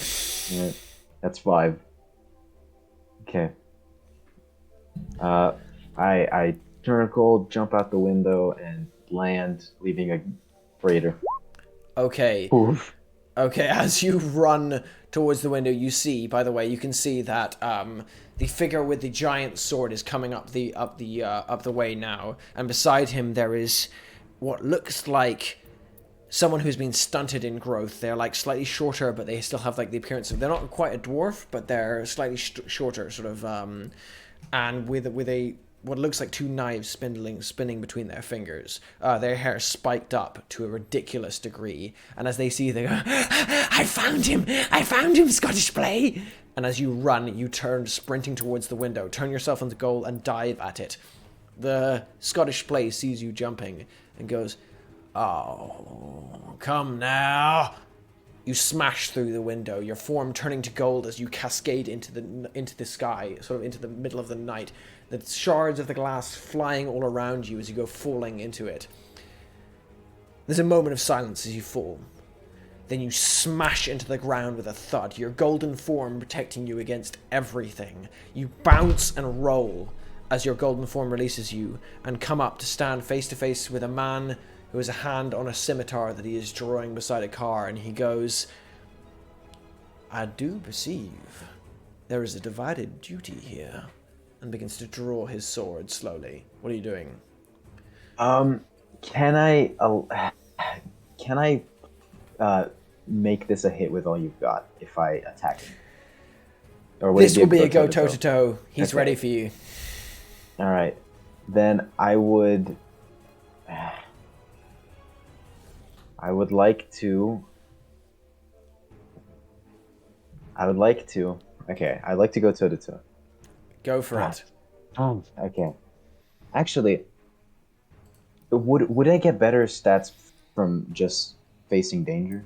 Like, No, you will get if you're like going toe to toe him. I'll allow all of your gold abilities because you're like fighting okay. him. You're already in your Yeah. gold form. You smashed in as your gold form. You're in your Alright. gold form. I'll allow. Okay. What are you trying to do here? What is your attempt to do? well, okay. So he's standing before a I car. landed right in front of him, Yeah, right? he's standing before a car, door open. He's drawing a scimitar right now, and he's also Okay, he's got car door open, as in the driver's seat of the car. the passenger seat of the car, but the driver's seat is within sight, behind him. Okay. So I would like to jump past him and get into the That is car. a go toe to toe. All right. Just barely wiggle my way through, right? Or maybe like get hit, but just ignore it, right? That's Okay, not gonna happen, go but- for it. Give me a go toe to toe. Solid gold, always in effect. Instantaneous and self-effect. Right. I try to dodge past him and get into the car. Oh, thank fucking God. Whoo! Okay, right. Okay, that's go toe to toe. Choose two. I would like to dodge, block, or counter best attempts. And achieve your And- goal, I'm guessing. And achieve your goal Got it, of getting okay. into the car. You dive for the car. As the scimitar comes out, he draws it down, and at the same time, you watch as he pulls into his pocket and throws something into your face like a dust. However, Yeah. your face is obscured by gold at the time. The dust just slams off your face as his scimitar goes fling and pins off you, and he goes, as it hits you, he goes, "Kill me tomorrow, let me live tonight!" But you dive through and you're gone. The door slamming shut behind you. As you roll into the car, he turns and hisses, drawing sword. You are in the car seat now. As the person with the scimitar pulls back the scimitar, turns to draw it back into another slash, you hear from above. You hear a loud sort of as someone from the window above leaps through the window, and you see the form of the same man you saw before. Cowboy hat, one hand on the cowboy hat, the other hand on the double-handed sword as he's coming down through the air towards the car. What are you doing? All right, I would like to do. Okay, I would like to do a. Can I use hit with all I've got defensively? No. Okay, because what my best plan is right now is to just turn the entirety of this car into gold. I will allow that as a face danger. That is an awesome as a face danger. Oh fuck it! No, that's quite 'Cause cool. Because I want him to just stumble in, and then just like he hears the shout, and he's just like, I will allow this as a face danger. Actually, fuck it, I'm gonna allow it as a hit with all you've got. Give me gold, because he was not ready for this, and he's jumping towards the car with sword drawn in the air. As he flies through the air, he goes, "If it were done, then it were done quickly!" As he comes down towards you. the gold touch, instantaneous. Yep. And I have the improvement that if I use it for hit with all you've got specifically, I get dynamite. Go for it. All right, and I think that's it. Yeah. By the way, is this car like just like a regular ass car? What's this car look like? This car is just a regular. It's like it's a nice car. It's a pretty damn nice car. Okay. All right. Roll dynamite and oh fuck, hold on. Hit with all you've got. Oof. Right. Choose two. Oof. You take cover and secure a position so they can't Got it. hit you back, Yeah. right? And gain the upper hand 1 juice from like Okay. the shock of him falling onto the car. He comes flying through the air. The sword extends into a double-handed grip, and as he plummets towards you, your hand touches the dashboard, and that car starts to turn into gold. His sword comes slamming down. As it does, it rebounds and he flies off, spinning through the air, hits the wall, and comes clattering down to the ground. He gets up, cowboy hat off, his hair tangling across his face, as Othello takes a slash against the car and it rebounds off. He's like, I don't know. And as they turn, they both look at you. What do you do?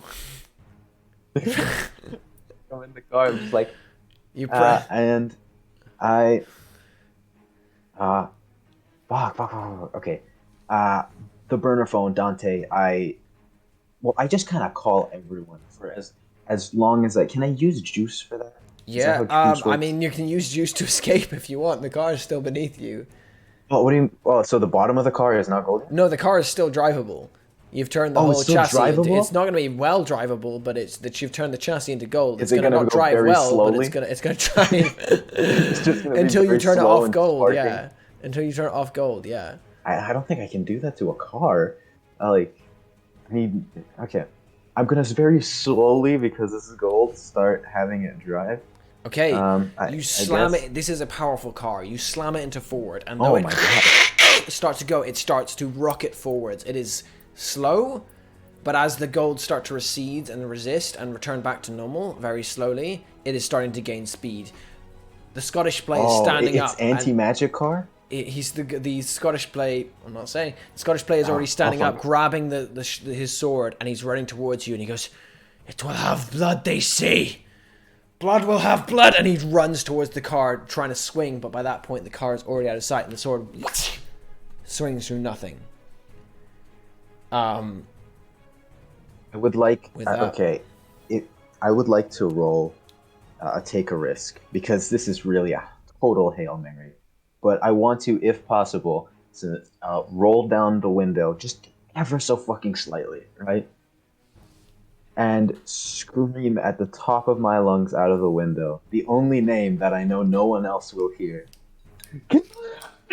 What do you say? It cut off there. Gillian Kale! Gillian. The only name that I know no one else will recognize. Alright. I wanna roll Okay, I'm saying take a risk. Yeah, take a risk. Because I'm giving away who I'm asking for if they do recognize Yeah. it. Sorry, I'm losing my accent here. What do you? It's fine. Can I use the power tag, the team power tag, Dark Horses, because he remembers it, right? No, it doesn't really apply so much to that. Okay, can I use that Mr. Grace, because we are in some direction that he understands that. Well, actually, no, I'm actually the only person in the group that remembers him. You're the only person in the group that remembers him. Alright. I'm gonna say, Yeah. you know what? I'm not gonna take this as a face danger. I just want you to take a. You've rolled down the window, so that is facing danger a little bit. Well, I wanted to roll it initially as take a risk. Would that still be possible or no? Give me a take a risk, but this is gonna be an interesting outcome. Just give me a take a risk. Please let me use shamelessness. I'll allow you to use shamelessness. Okay. Shamelessness, take a risk. Right. Yes. Okay. You two do down the thing. As you pull it down and shout that, Gillian Gale's at the top of your lungs. He goes, "Stones have been known to move and trees to speak." As he takes the sword, turns it into his other hand, and throws it at your car. As it goes spinning towards your window, as you shout Gillian Gales through at the top of your voice, it echoes outwards. You see the figure of the third person at the window, his two knives at his hands. As he looks, he goes, as you start to drive along away, you start to put up the window. The broadsword hits the window on the tip, shatters. You see the sword sort of bend, spin up in the air, and comes spinning around in a circle. It hits the edge of your car, rebounds, and comes spinning off again. As the Scottish play stands there and goes, and roars this angry roar as the last of the gold fades off your car, and you down the road and out of sight.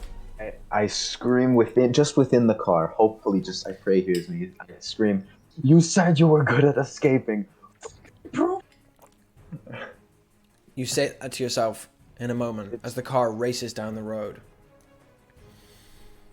In a moment of silence to yourself as you leave these people behind.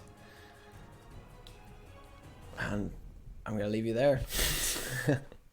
I run off into the night.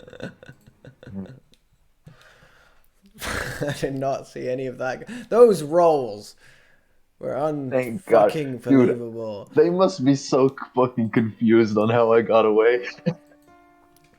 Oh my God. Jesus Christ. Okay.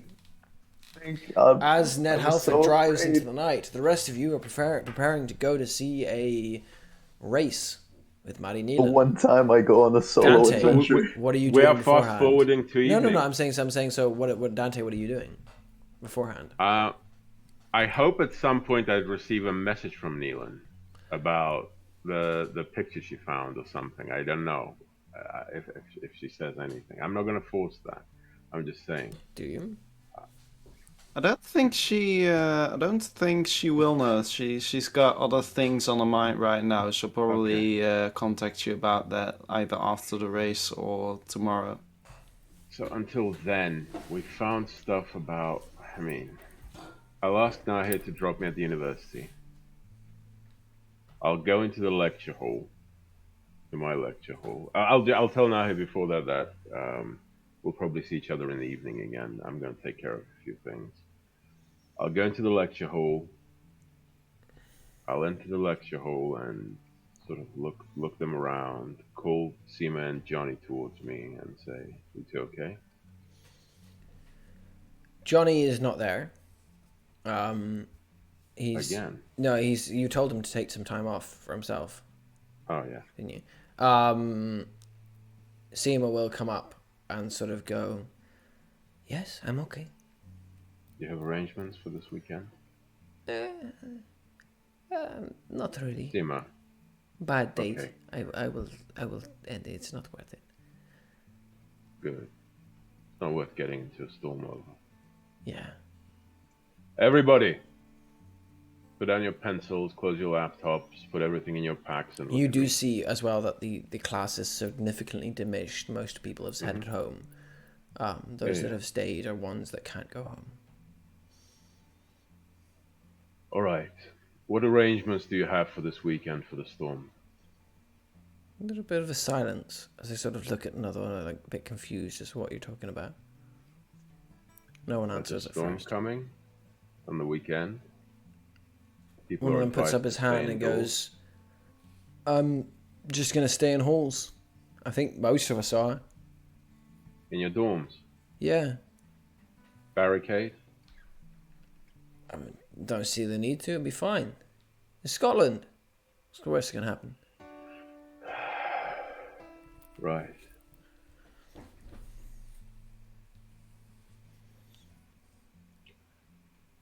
Okay, so here's your assignment. The worst that can happen sometimes happens the first time when you don't expect it. Go to your dorms, fortify your windows, barricade them up, take care of anything that is under danger of falling down. Is this Heavy. dangerous, sir? Yes, it is. But the news lady said would be okay. She just said to go stay in your room. She didn't say it would be bad. Stay in your room is staple advice, but as any news in Ullmanoch, it is tragically lacking. Take care of any shelves, any wardrobes, anything heavy that might fall over. Make yourselves as safe as possible. All right? Go on. You can study in your dorms. I completely trust you. They look at one another. They start to pack up. Sort of one of the kids, sort of a younger sort of Chinese guy, comes up to you and goes, Yeah. "Is this dangerous?" It might be. Okay. Why? Just I don't know. They never told us. No, they never do. What's his name? Do I know his name? You will know his I name. wouldn't It's know, just right? Michael. Okay. That's because all the Michael. Chinese students have to change their names to be. Really? Yeah, it's one of the things that happens in the UK. They have to change their names to be more accessible to the local students. Oh, that's fucked. I'm not on board with that. What's his real name? I will find his real name in a second. Sorry.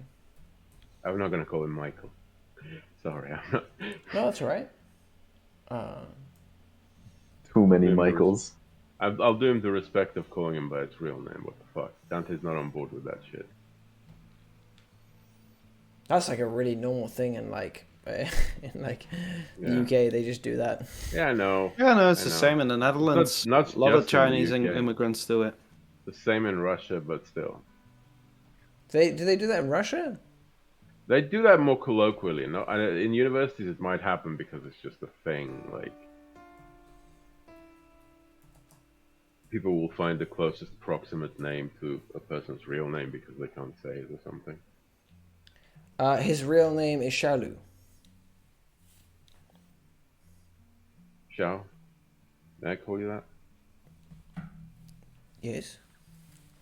If you need anything, you contact Seema here, or me. And Seema's quite tired, just contact me, okay? If the dormitory is in any, well, I might be spending time there anyway this weekend, but if it's in any danger, if anything is happening, tell the rest of the students as well. I'm on call, 24/7. The Discord's open, WhatsApp's open, etc. You guys all stay safe. You can do maths indoors. It's not a, javelin throwing or whatever. Go on. Okay. After that's all taken care of, after I've let all my classes go and take care of their well-being. I mean, fuck, I'll call them. I'll call Maddie just at some point. You call Maddie? You call Maddie don't as know- she's I out don't- of breath on the way home. Yeah. Naylan, Yeah, what? what Hi. did you manage to find? Right. You want to do this over the phone? Well, I could wait until the evening. Whew. Don't know if I've got time after the race. We can do Shit. it before. Right. We could do it before, though. It won't have much time. You're really not on speaking terms with Alfred, are you? That's an odd question. Well, that's kind of what I got from the conversation earlier. Ned Halford is a petulant child who requires attention every point of the way. It's good to deprive him of some now and then. So I take it you won't want to talk about to him about this because he has pretty much the same info as I have. Then give Although- me the info. What? Give me the info. Right. See me at what's a good location? A location near the race. Near the race? It's going to be in Edenbridge, so it's going to be anywhere in Edenbridge. I'm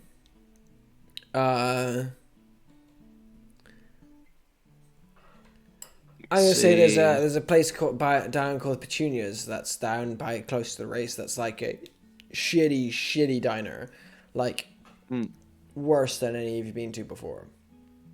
You know Hate what? Hate to interrupt, Jeez. but can I interrupt? I want permission from Ajay if I can do this or not. If this would line up, can you receive a call at this exact moment from Ned after being called a petulant child who needs attention? I'm gonna say this is happening at the same time you're running for your Okay, life, so I'm okay. gonna say no. Sorry. All right. So, Just- she's going to say, See me. She's gonna suggest a gas station. Just Okay, just a local one gas in station. Yeah. Edinburgh. Yeah. See me there. Alright. Only for a minute or two. I do have to get ready. Very well. Right. See you there. I'm gonna I make told my way Nahia- over there. I told Nahia about the mercenaries, right? That Fear hired, and about You Fear did, being yeah, at the you fight did. and everything. You like did, that. I yeah, did yeah. do that. And as So, until- I'm afraid, because Yeah. we're now on Yeah. 4 hours long. As you end the call there, I'm not gonna leave you with an end scene per se. I want the camera at this point is going to jump from that call with Dante sitting there making that call to Maddie Nealon. To Maddie Nealon running through the streets, thinking about her green machine in her shed, ready to do that race, almost smelling the motor oil and the burning petrol and the fire of the race. To Ned Halford as he rockets down a street in someone else's car, realizing what is coming after him now. To Nahia, who is getting ready to go out to watch a race.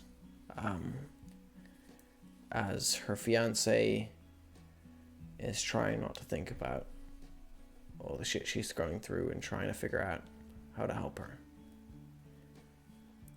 To Elizabeth Weiss, who is in her room with her wife, stepping away from all of this for the moment. As the camera spreads out from that, steps away from Fear and his machinations, steps away from Anton Lynch and his brother's head and his old sword, and slides back. We're just going to leave ourselves on the look of the city from above. Quiet, peaceful, and calm. The water is completely still as a black mirror. And in the distance, a storm is brewing. And that's where we're going to end things tonight. Ooh, bravo!